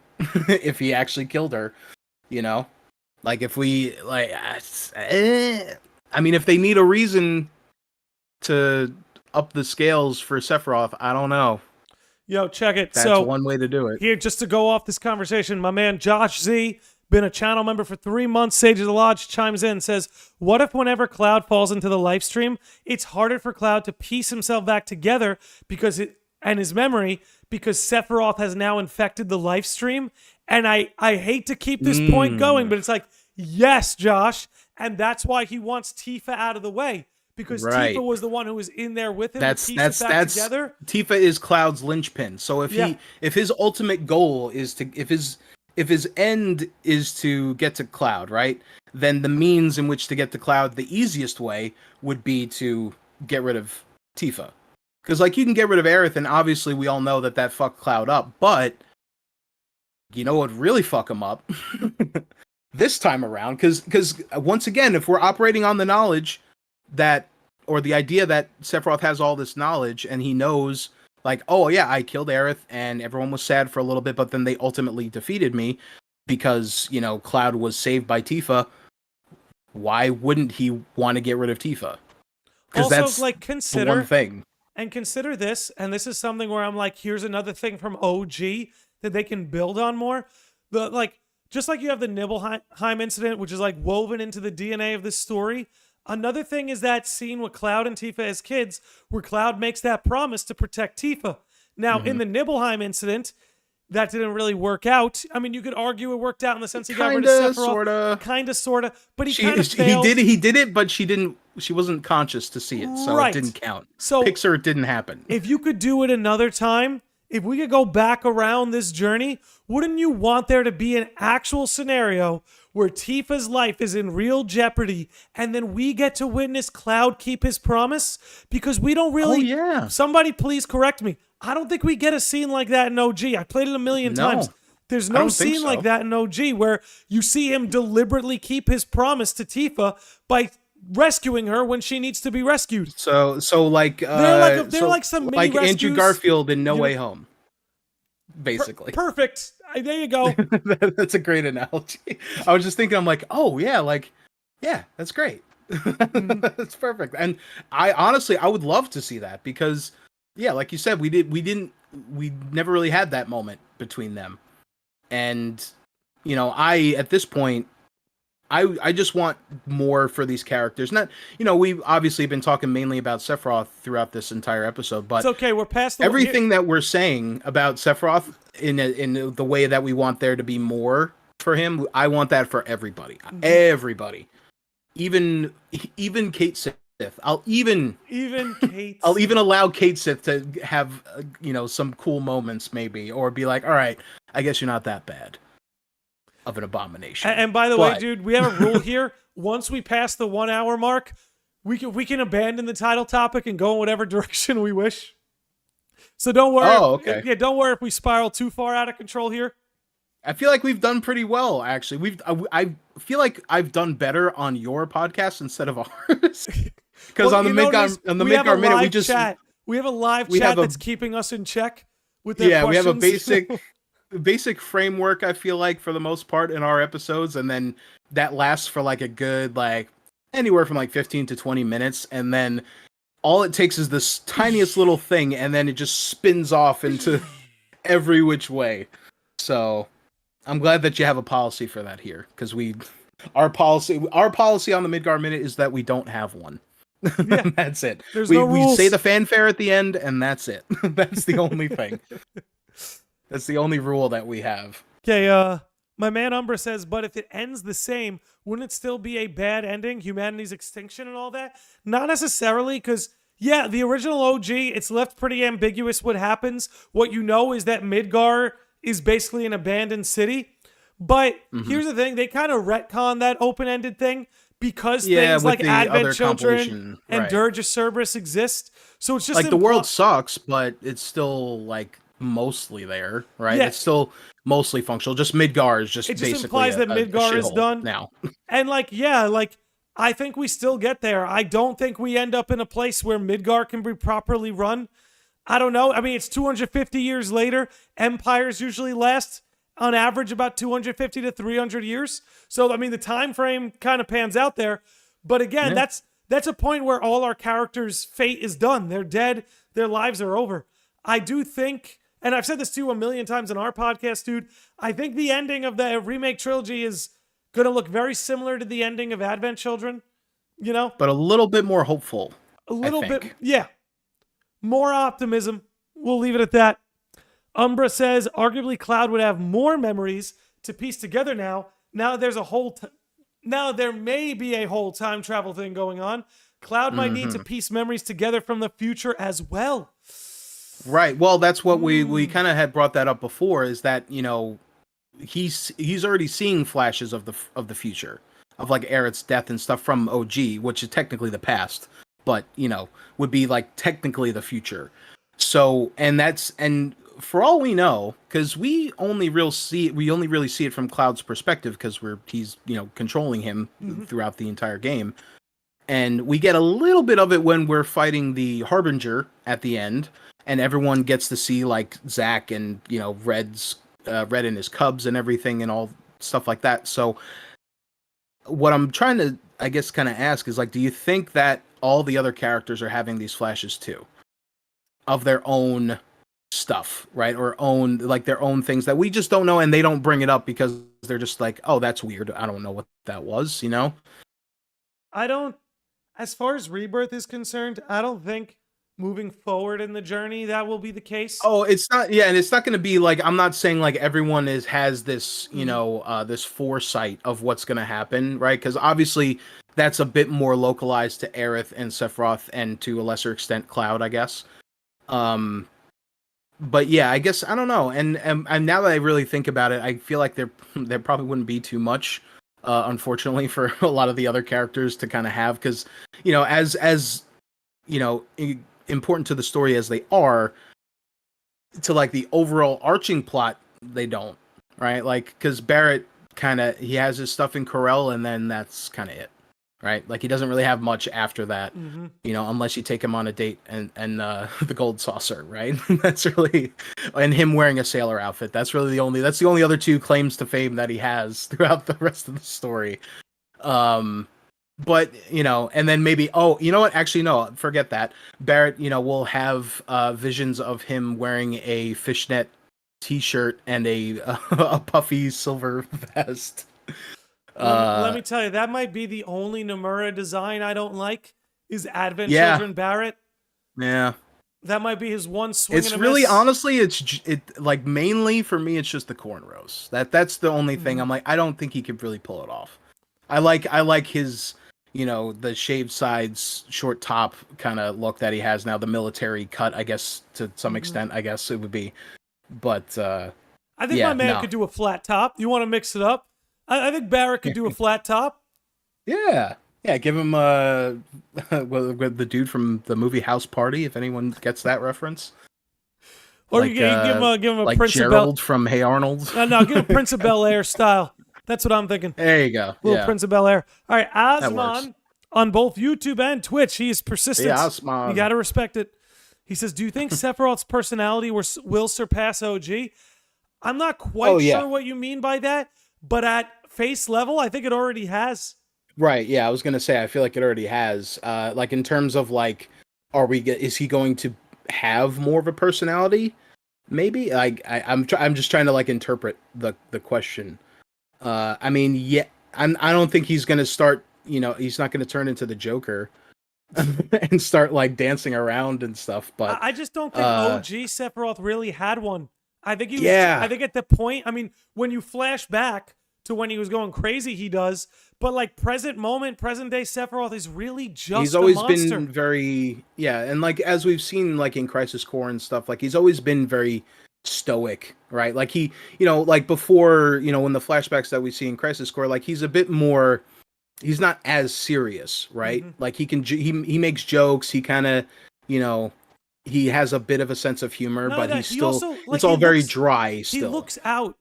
This is one of the trippiest things in Crisis Core is the moment where he's looking out for Zack and he covers him so he can go visit Aerith. And it's just like, damn, man, like... Who are you? Gee, right? Like, you're going to kill that you? woman, right?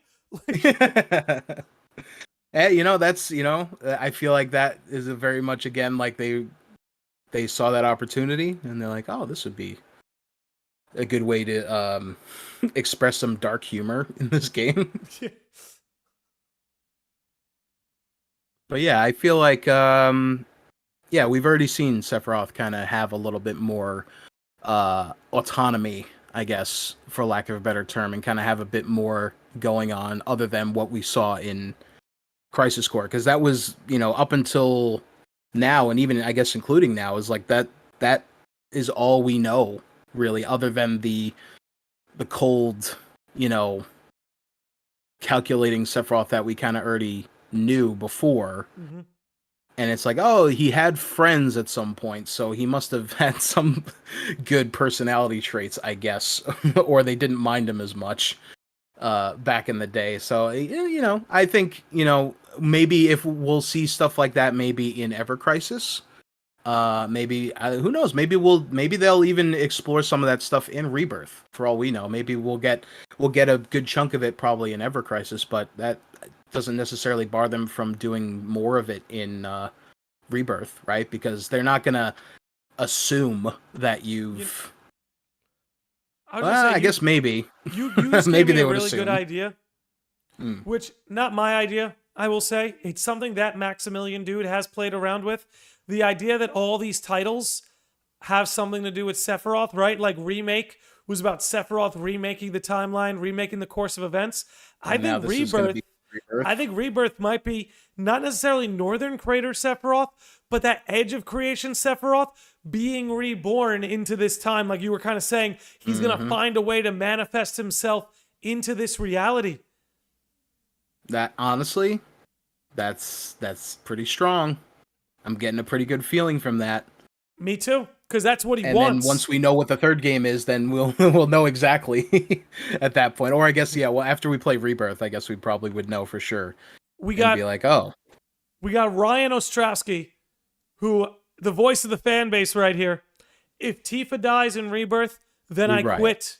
And it's like, yes, quit. Ryan, it's all over. That is why they are going to dangle that carrot in front of you and make you shit your pants. But they're not going to actually pull the trigger. They're not going to pull the trigger.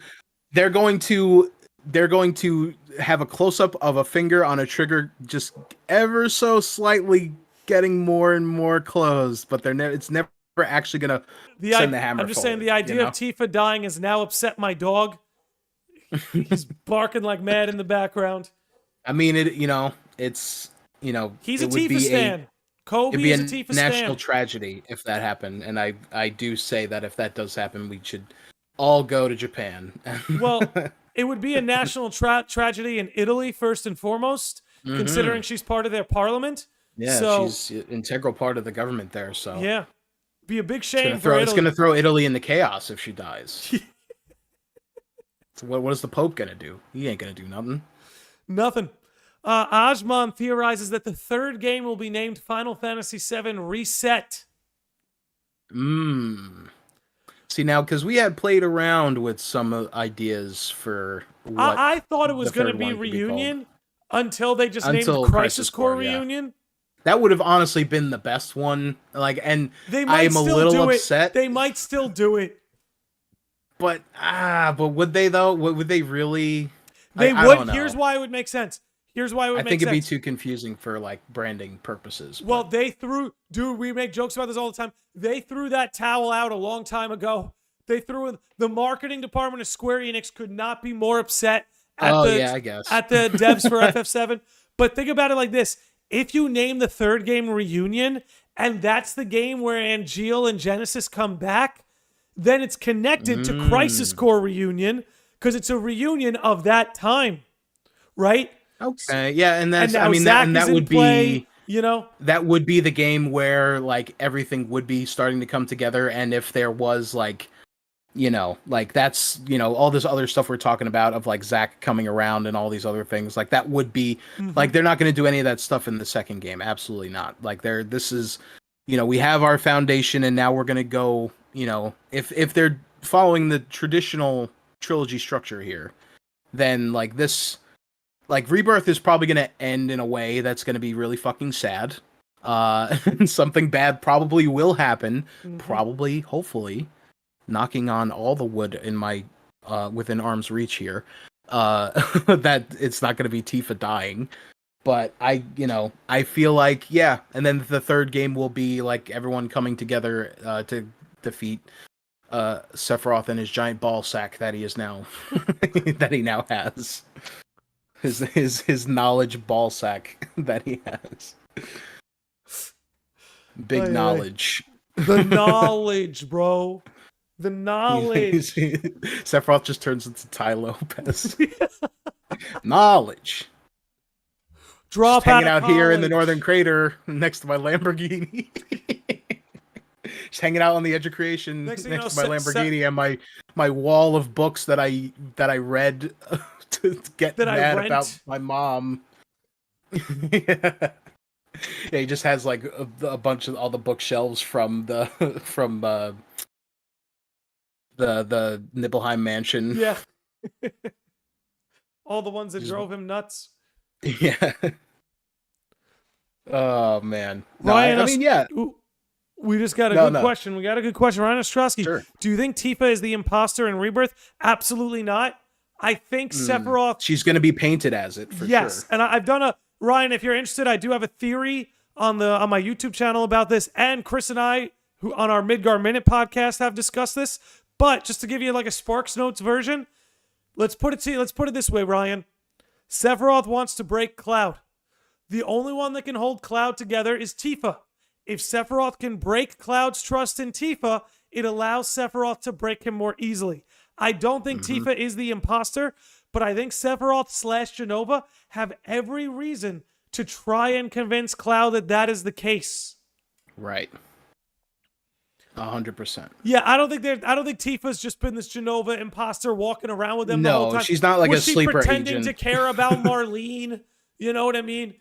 Yeah, like no, she's just doing it for the long con. Like no, right. I don't think so. Like that's too much of an ass pull for me. Yeah. Yeah, but I absolutely will believe that they will make you think that or make Cloud think that she is, which is the most important part of that whole entire thing, I guess. Yeah, that's at least how I see it. All right. Yeah, no. We are Ryan. An hour and a half in. Ooh, we got another question. I was about to say, if we have any other questions, now's the time to shoot them in. Send them in. Ajman again. Fun questions. Do you think they will remove Cait Sith Mog? No. No. They might lessen his role.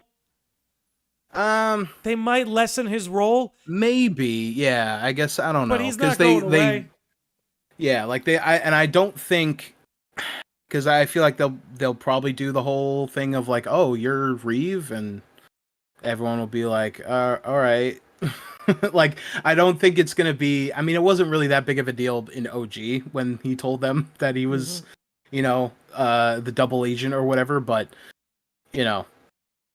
I don't think, because I feel like, since Reeve got a decent amount of screen time in remake, and I feel like he's going to be a bit more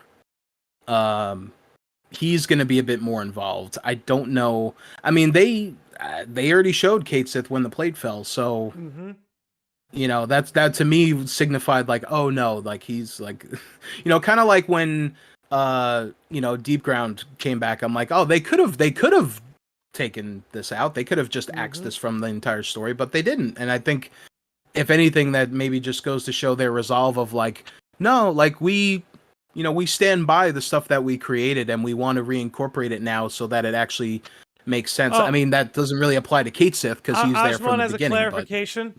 Ajwan's clarification is he means the goofy contraption that he's riding. Oh, I mean, I don't know. Because, like, if he's going to be an actual party member, which, it's funny because we were just talking about, like, the combat, like on our latest episode of the Midgar Minute, we were talking about the combat and, what's it going to be like when if Sid's going to be a party member, if Vincent's how he's going to be. Never once during that entire conversation did we talk about Cait Sith.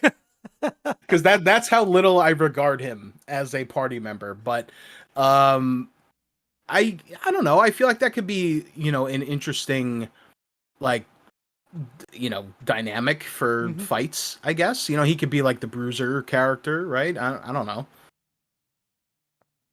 Is he going to have an Irish accent? I like Yosuke's idea. He says Cait Sith should just ride Red 13. There you go. Well, yeah, that's great. And he did that in Advent Children, right? So that would be great. Yeah. I couldn't imagine two people any dissimilar to each other. So and that's another thing too. I wonder if Cait Sith is going to be like how he was, right? If he's going to be, was it Irish or Scottish? Did he have a Scottish accent? I think it was Scottish. Yeah. In Advent Children, like, are they going to stick with that? Reason? Is he going to be like a goofball? Is he going to be like, oh, Trousers? Good thing I wasn't wearing my Reeve suit today. Trouser says Cait Sith can be a party member because every team needs a bench warmer. It's true. FF9 has Quinoa. For me in FF8, it was Selfie.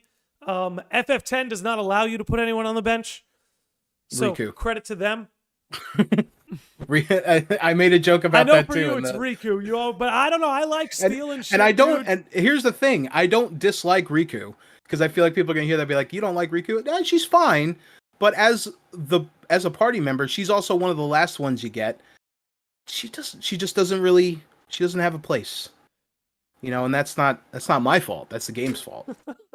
It's not my fault that she comes in super late in the game and you're like, well, I've already got like, enough people here to have two like solid parties. You're just kind of there. I mean, if we run into like a Machina, maybe I'll bring you out so you could do the one hit kill. But that's you gotta steal shit, man. Until the time when you're forced to use her. Listen, bro, Riku and then is there. It's funny here. We spiraled into FF10. Riku is there to save you money, man.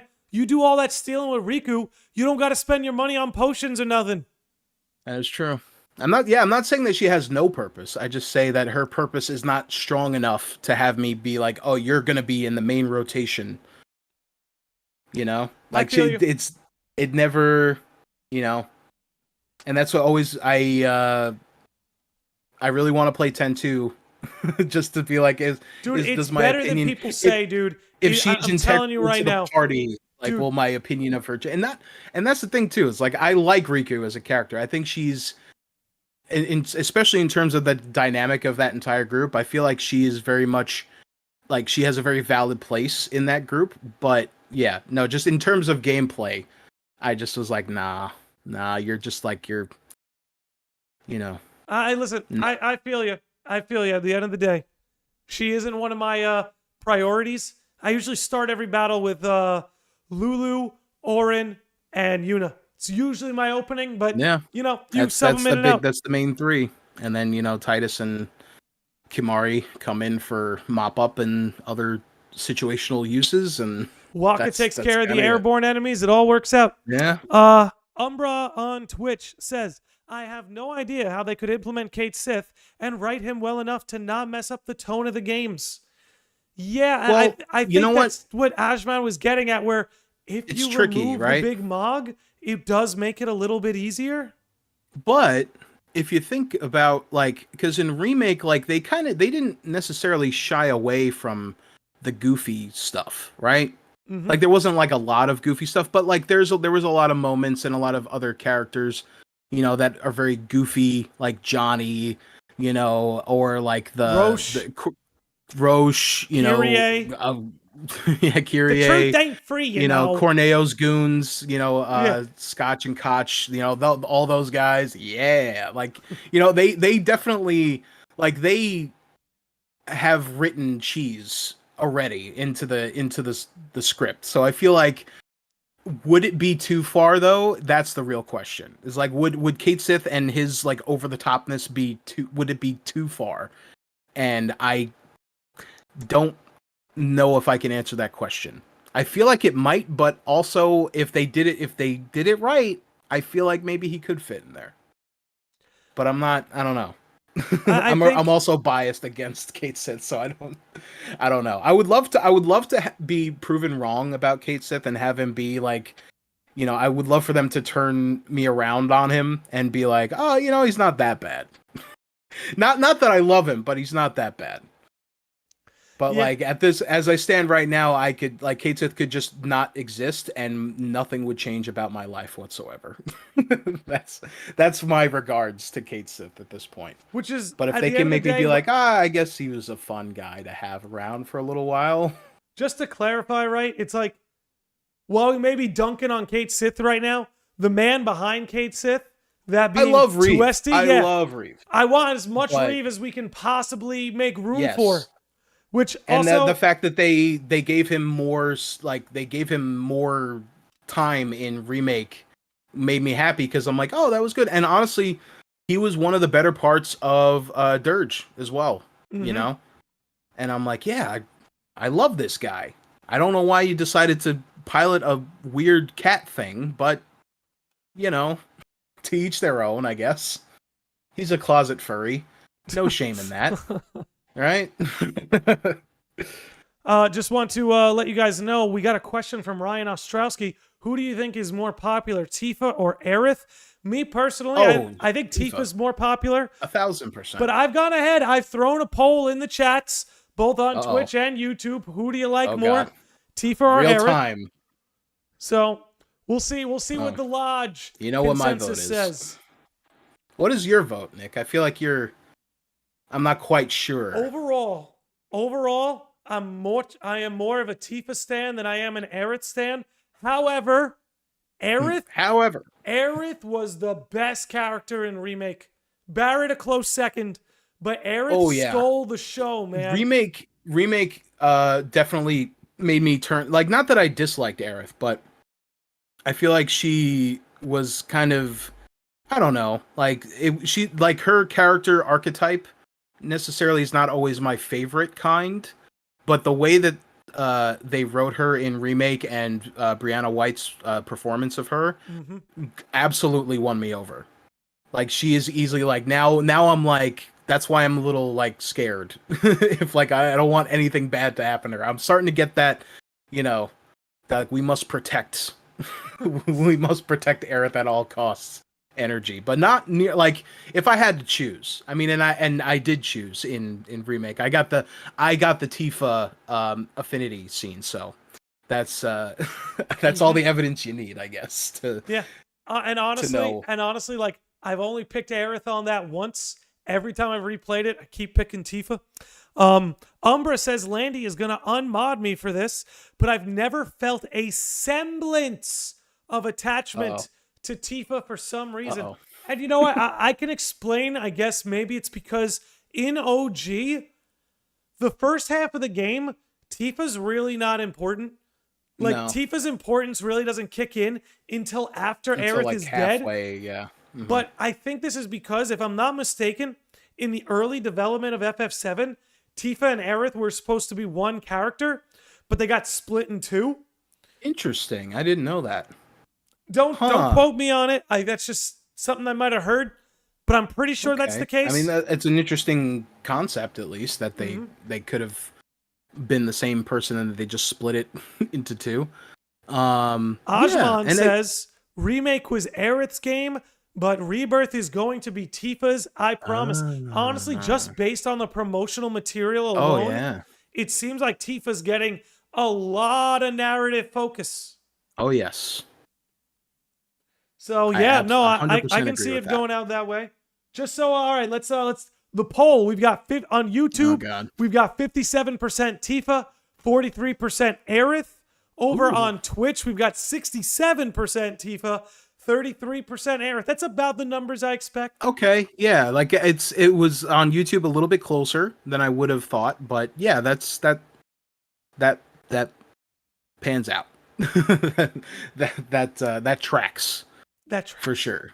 And like, I totally get it. Like, some people, I feel like, a lot of people, it's for, obviously the way that she looks, but I feel like in remake, and honestly, and we didn't really talk about it that much, but like, I'll take my chance to talk about it here.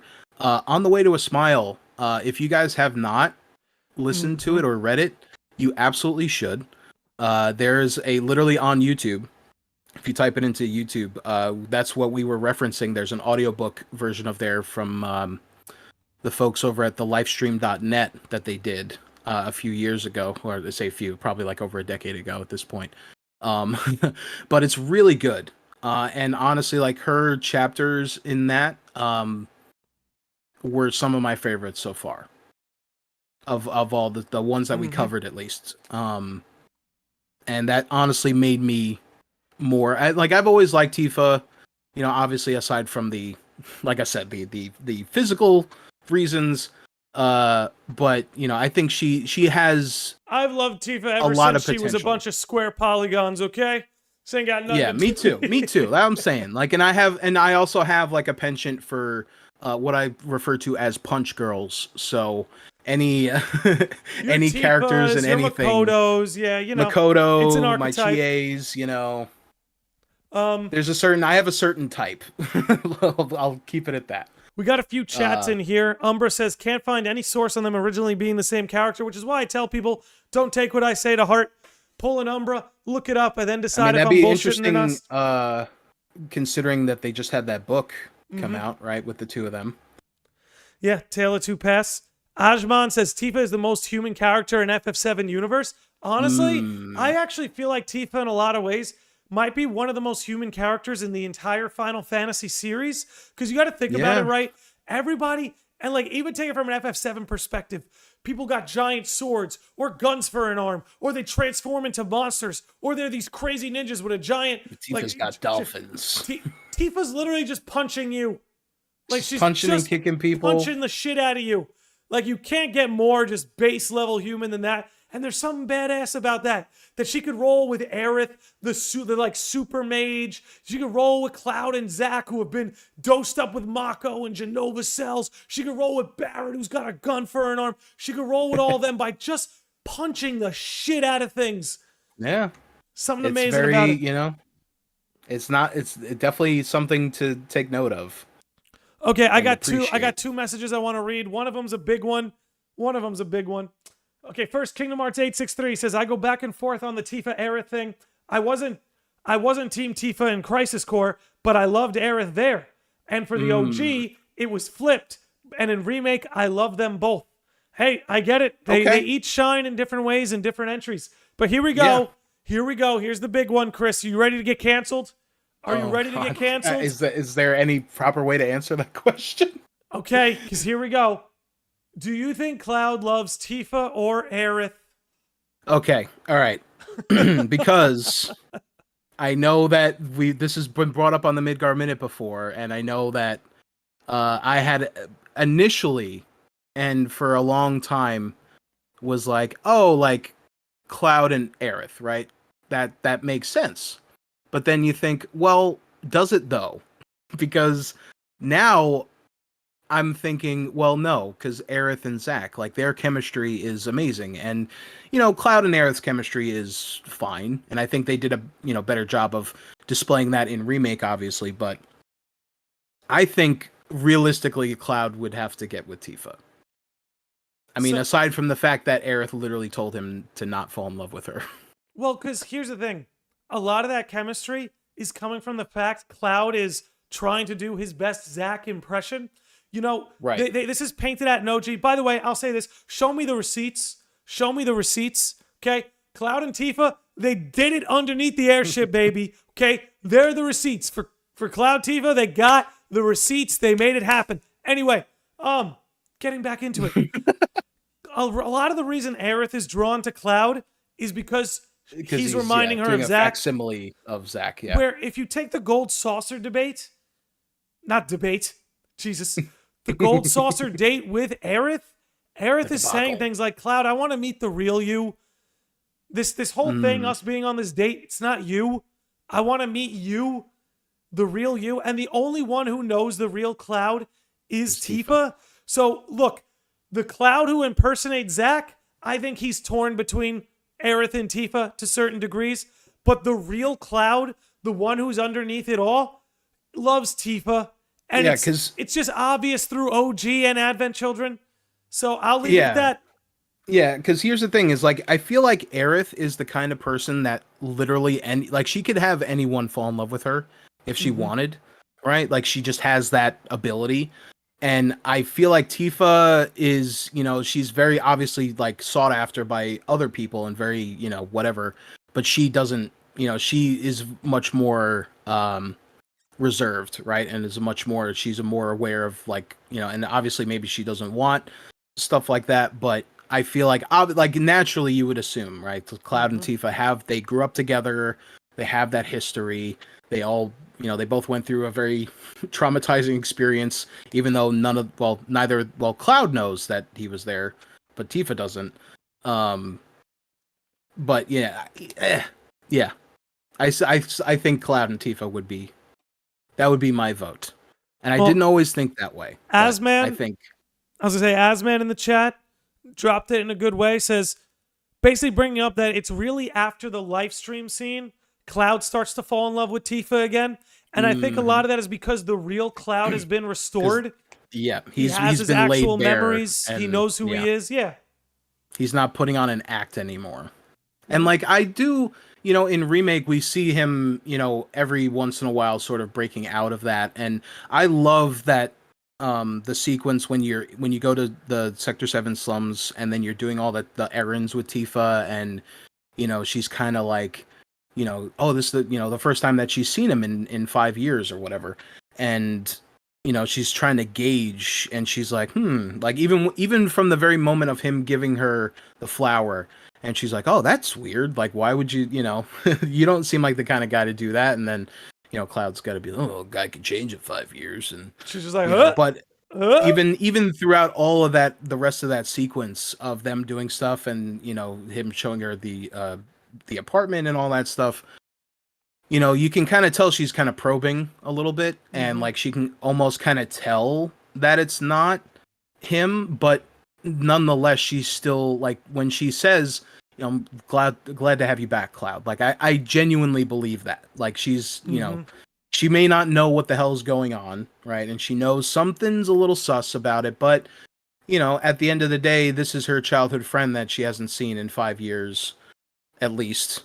You know what I mean? And like, there's definitely, they do a really good job of like showing that like she obviously really cares about him, but is still kind of cautious. And I mean, it makes sense, because I can imagine Tifa's probably, she got a little messed up from the whole Nibelheim incident. So she's probably, it probably took her a decent amount of time even to get to where she's at right now. So she's like, she's happy, but she's also a little, pensive about everything. So I think, yeah. And I think I could totally, no, go ahead. I was gonna say I agree with you. I'm seeing a lot of the consensus from Shadowflare and Josh Z in the chat, who are kind of echoing the same sentiments. Like Josh says, when I put together that Tifa was the sanity to Cloud, that sealed it for me. And Shadowflare, I like what he says here. He's like, I think Aerith and Cloud had a healing comfort sort of love, but not like a passionate romantic one. I think that's a good interpretation because they're both missing Zack. That's really what it comes down to. Whether they have that in common of like Zack is like means a lot to both of them in different ways, but that kind of to the point Cloud can't even think about it or he's gonna break. You know what I mean? Right. Yeah. It's like you know, Cloud and Aerith are like, you know, Zack's ex lovers or something. You know, they kind of have that camaraderie there a little bit. Yeah, you know, I'm not saying literally, but kind of that same dynamic, I guess, in not so many words. I'm trying to say. All right. But so we're coming up on 2 hours. Was there anything else you wanted to talk about that we haven't talked about today? And chat, if you got any questions, now's the time to drop them. Yeah, now's the time. No, I mean, I feel like we pretty much, you know, even because like we had done an episode like this, you know, full disclosure, we've already done an episode similar to this on the Midgar Minute, which I would implore you to check out because that was a little while ago at this point. So, and I think we covered some new ground here that we didn't cover there. So, yeah, no, I'm absolutely satisfied with everything we talked about here today. Yeah. We got a few more questions in the chat. I dropped the Midgar Minute Spotify link. If you guys want to check that out, follow us over there. Ryan says, what do you think will happen at the end of Rebirth when the game is out? It's going to be a very sad ending. Yeah, it's not going to be a happy ending. It's going to be rough to watch. You know, think of your Empire Strikes Back, your Two Towers, your, you know, like it's going to be a low point. Mm-hmm. I don't know to what extent. I don't remember exactly where I heard the idea from. I think it might have been in our Midgar Minute Discord that someone had brought up that the potentiality that Cloud might be the final boss of Rebirth, like the mentally compromised Cloud, you know, and like everyone else will have to fight him to you know, to save him and all that stuff. And I like that idea a lot. But yeah, no, and at the very, very least, I feel pretty confident in putting money on that it's gonna hurt. Mm-hmm. It's gonna twist. It's gonna make the wait for the third installment very difficult. Oh yes. It's gonna be like, imagine, you know, we all know how it's like even getting from remake to rebirth now. And like, hopefully, I'm assuming it'll be within the same timetable that we get the third game. Yeah, it'll be agonizing because you know, the idea of, you know, the note that remake left on of like, oh, anything's possible now, to now knowing that like, oh, you know, like that was one hell of a cliffhanger, right? Mm-hmm. And then whatever the cliffhanger for Rebirth is going to be like 100 times that, I feel. Yep.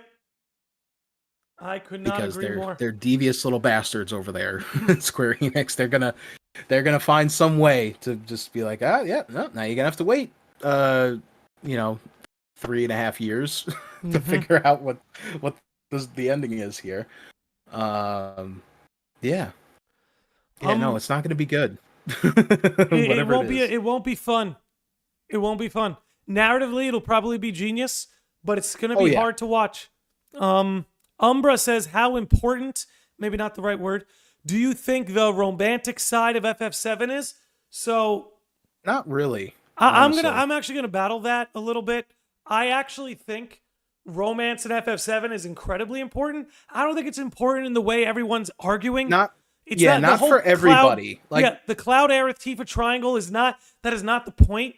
But if you look throughout the FF7 story, it's definitely there. It's not only definitely there, like it's a core. All the problems stem from broken romances, right? Think of Vincent and Lucrezia. It's a broken romance that led to the birth of Sephiroth. It was a love that couldn't flourish because of influences from Shinra, Hojo, Jenova. It was a love, a true love that couldn't flourish. And so what you got was Sephiroth, a monster born from this I don't want to say like a fake marriage, but like Hojo and Lucrezia were not in love the way Vincent and Lucrezia were. Then you have Right. Zack and Aerith. I don't know why I'm yelling, but anyway, You're very passionate. I guess It's so. okay. Then you have Zack and Aerith. I'm going to try and take it down a little. Then you have Zack and Aerith, who clearly were in love with each other, but the world tore them apart, right? Cloud and Tifa are the redemption of all these broken romances. You know what I mean? Them getting to be together at the end, the love they make under the airship, all of that. It's the world finally being set right. So to Yeah, me, like the love triangle debate is not important, but yeah, romance that's itself very much so. yeah, like romance, like the themes of romance are absolutely like definitely like interweaved into FF7 as a whole. But yeah, like it definitely in the way you're saying of people being like, "Oh, like is it going to be like a huge like I don't think I don't think the love triangle is going to be a thing. It's Period. I not don't even a know. thing. I hate to say it. It's completely Like they self-conjured played up. with it a little bit, like a tiny little bit in remake with when you're in the train graveyard, right? And like you can maybe get a little bit of jealousy from Tifa when she's like, "Oh, well, I have my bodyguard here." And then she puts her arm around his and then she's like, "Oh," and then you could kind of like she pouts a little bit. Like they kind of toy with it a little bit, but I don't think it's not going to be like, you know, uh Aerith and Tifa having a cat fight for Cloud's No. love. I don't think it's gonna get to that point. But yeah, no, I think the themes of romance are absolutely. I mean as far as I know, throughout most of the Final Fantasy, at least that I've played, romance kind of plays a part in all of them. You know, Mm-hmm. even 16. Their latest entry. 16, it's big. It's It's very very big. big. Very, and it makes sense, when you think about all the other fucked up things that are going on in these different worlds, like, the one universal thing is love, and that's not always that like love is the ultimate, gonna fix everything, sort of thing. That they don't really go down that way. But, even, Final Fantasy 10, 15 to a certain extent, even Even though I feel like 13. Even 13 with Snow and Sarah. yeah. I say I feel like Zidane even though my Garnett. my memory of 15 is a bit hazy at this point, but I do remember being disappointed about how shafted Lunafreya got in that game. But I believe that they, her and Noctis had an actual thing. Kind of actually reminded me a lot of Clive and Jill a little bit, but they actually Except Jill actually has screen time yeah, Jill and actually is a character part of arc. the story, and it's not like, oh, watch the movie if you want to know. And it's like, well, no, I want just put it in the game. Yeah. You crazy bastards.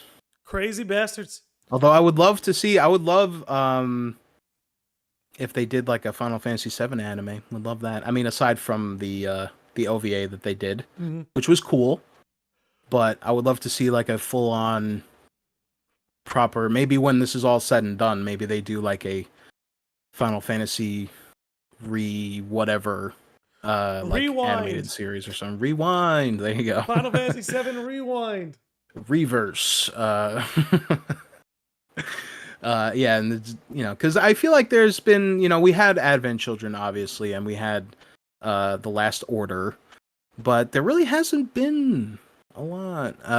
Like, and honestly, like when we kind of I dunk on 15 a lot for its weird like multimedia marketing thing, but like the movie was cool, and the anime that they did for 15 was nice, and actually I feel like was kind of quintessential to the story in a way that I'm like, why didn't you just put this in the game?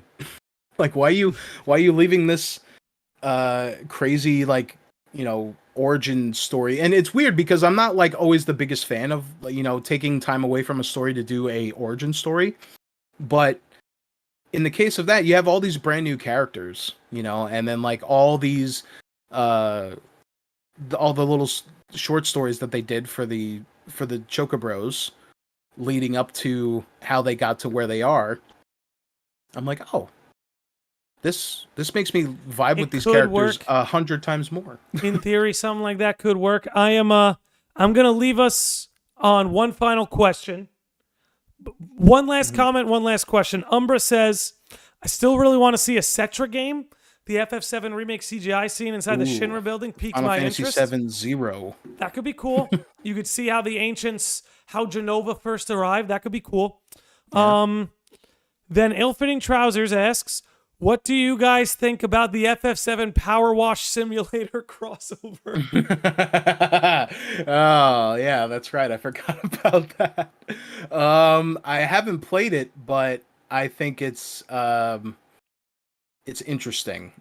I don't know in what timeline we are in where these two properties can, have a collaboration, but it's I don't know, slightly better than Cup Noodle, I guess. No, honestly, I'll take the cup noodle. Give me more cup noodle.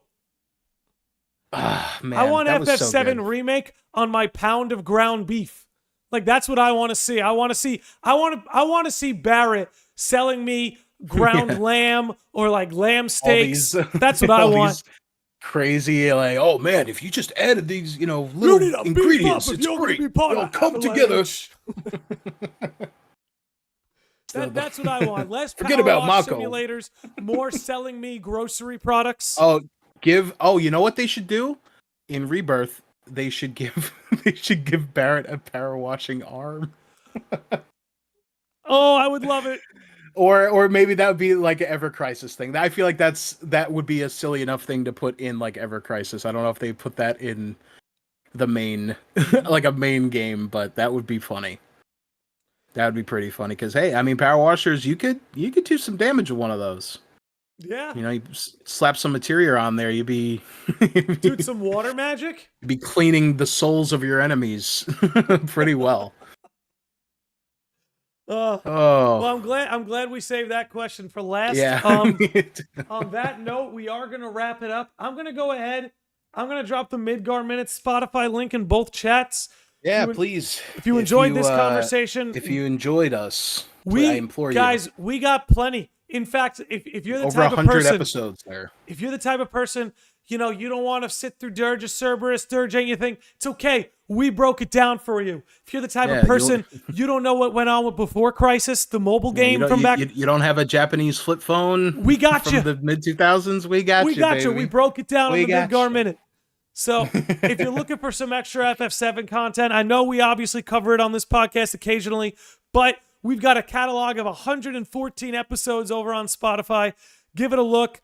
I got one last comment before we go because Ajman has tagged me. That's how you know it's important. Says, I just want them to put OG as a mini game in the gold saucer. I think that might be a bit much. The entirety of OG? Yeah, I think that could be a bit much, but I wouldn't be surprised if they have some OG mini games in the gold saucer. Yeah. Like snowboarding? Yeah, snowboarding, the stupid Moogle, the Moogle baby making simulator, whatever the hell that was. Obviously they'll have the chocobo races, obviously, because we have chocobos. But I would love for them to put snowboarding back in. And you know what? Honestly, I feel like the snowboarding for the gold saucer is going to be like the Honeybee Inn for remake, right? They're like, oh, they're not going to keep the Honeybee Inn stuff in, and then they leaned into it super hard. So I feel like they might do that with the snowboarding because you're thinking like, oh, it's too weird. It's too weird to go snowboarding right after Aerith dies. It's like nope. And then a hard cut to Cloud. Time to shred. Just fucking. You could have like, you could have races with everybody. Everyone gets their own special custom snowboard. I think Barrett should be skiing. Oh yeah. Try and keep up with me shredding powder, border boy. I can see that. Eat my snow. All right. On that note, we are going to close it out. If you're hanging out on Twitch, please stick around for the raid. We're going to raid Princess Kyora, who's playing some Pokemon Stadium, an OG game right there. For those of you on YouTube, YouTube has not gifted me the ability to raid yet. I know it's come to some channels, not mine yet. but we'll get there. But anyway, thanks for hanging out, everybody. Chris, thank you for coming on. And again, Oh, thank you. And thank you everyone who joined in with those amazing questions. Exactly. Be sure to check out the Midgar Minute, and we will see you all on the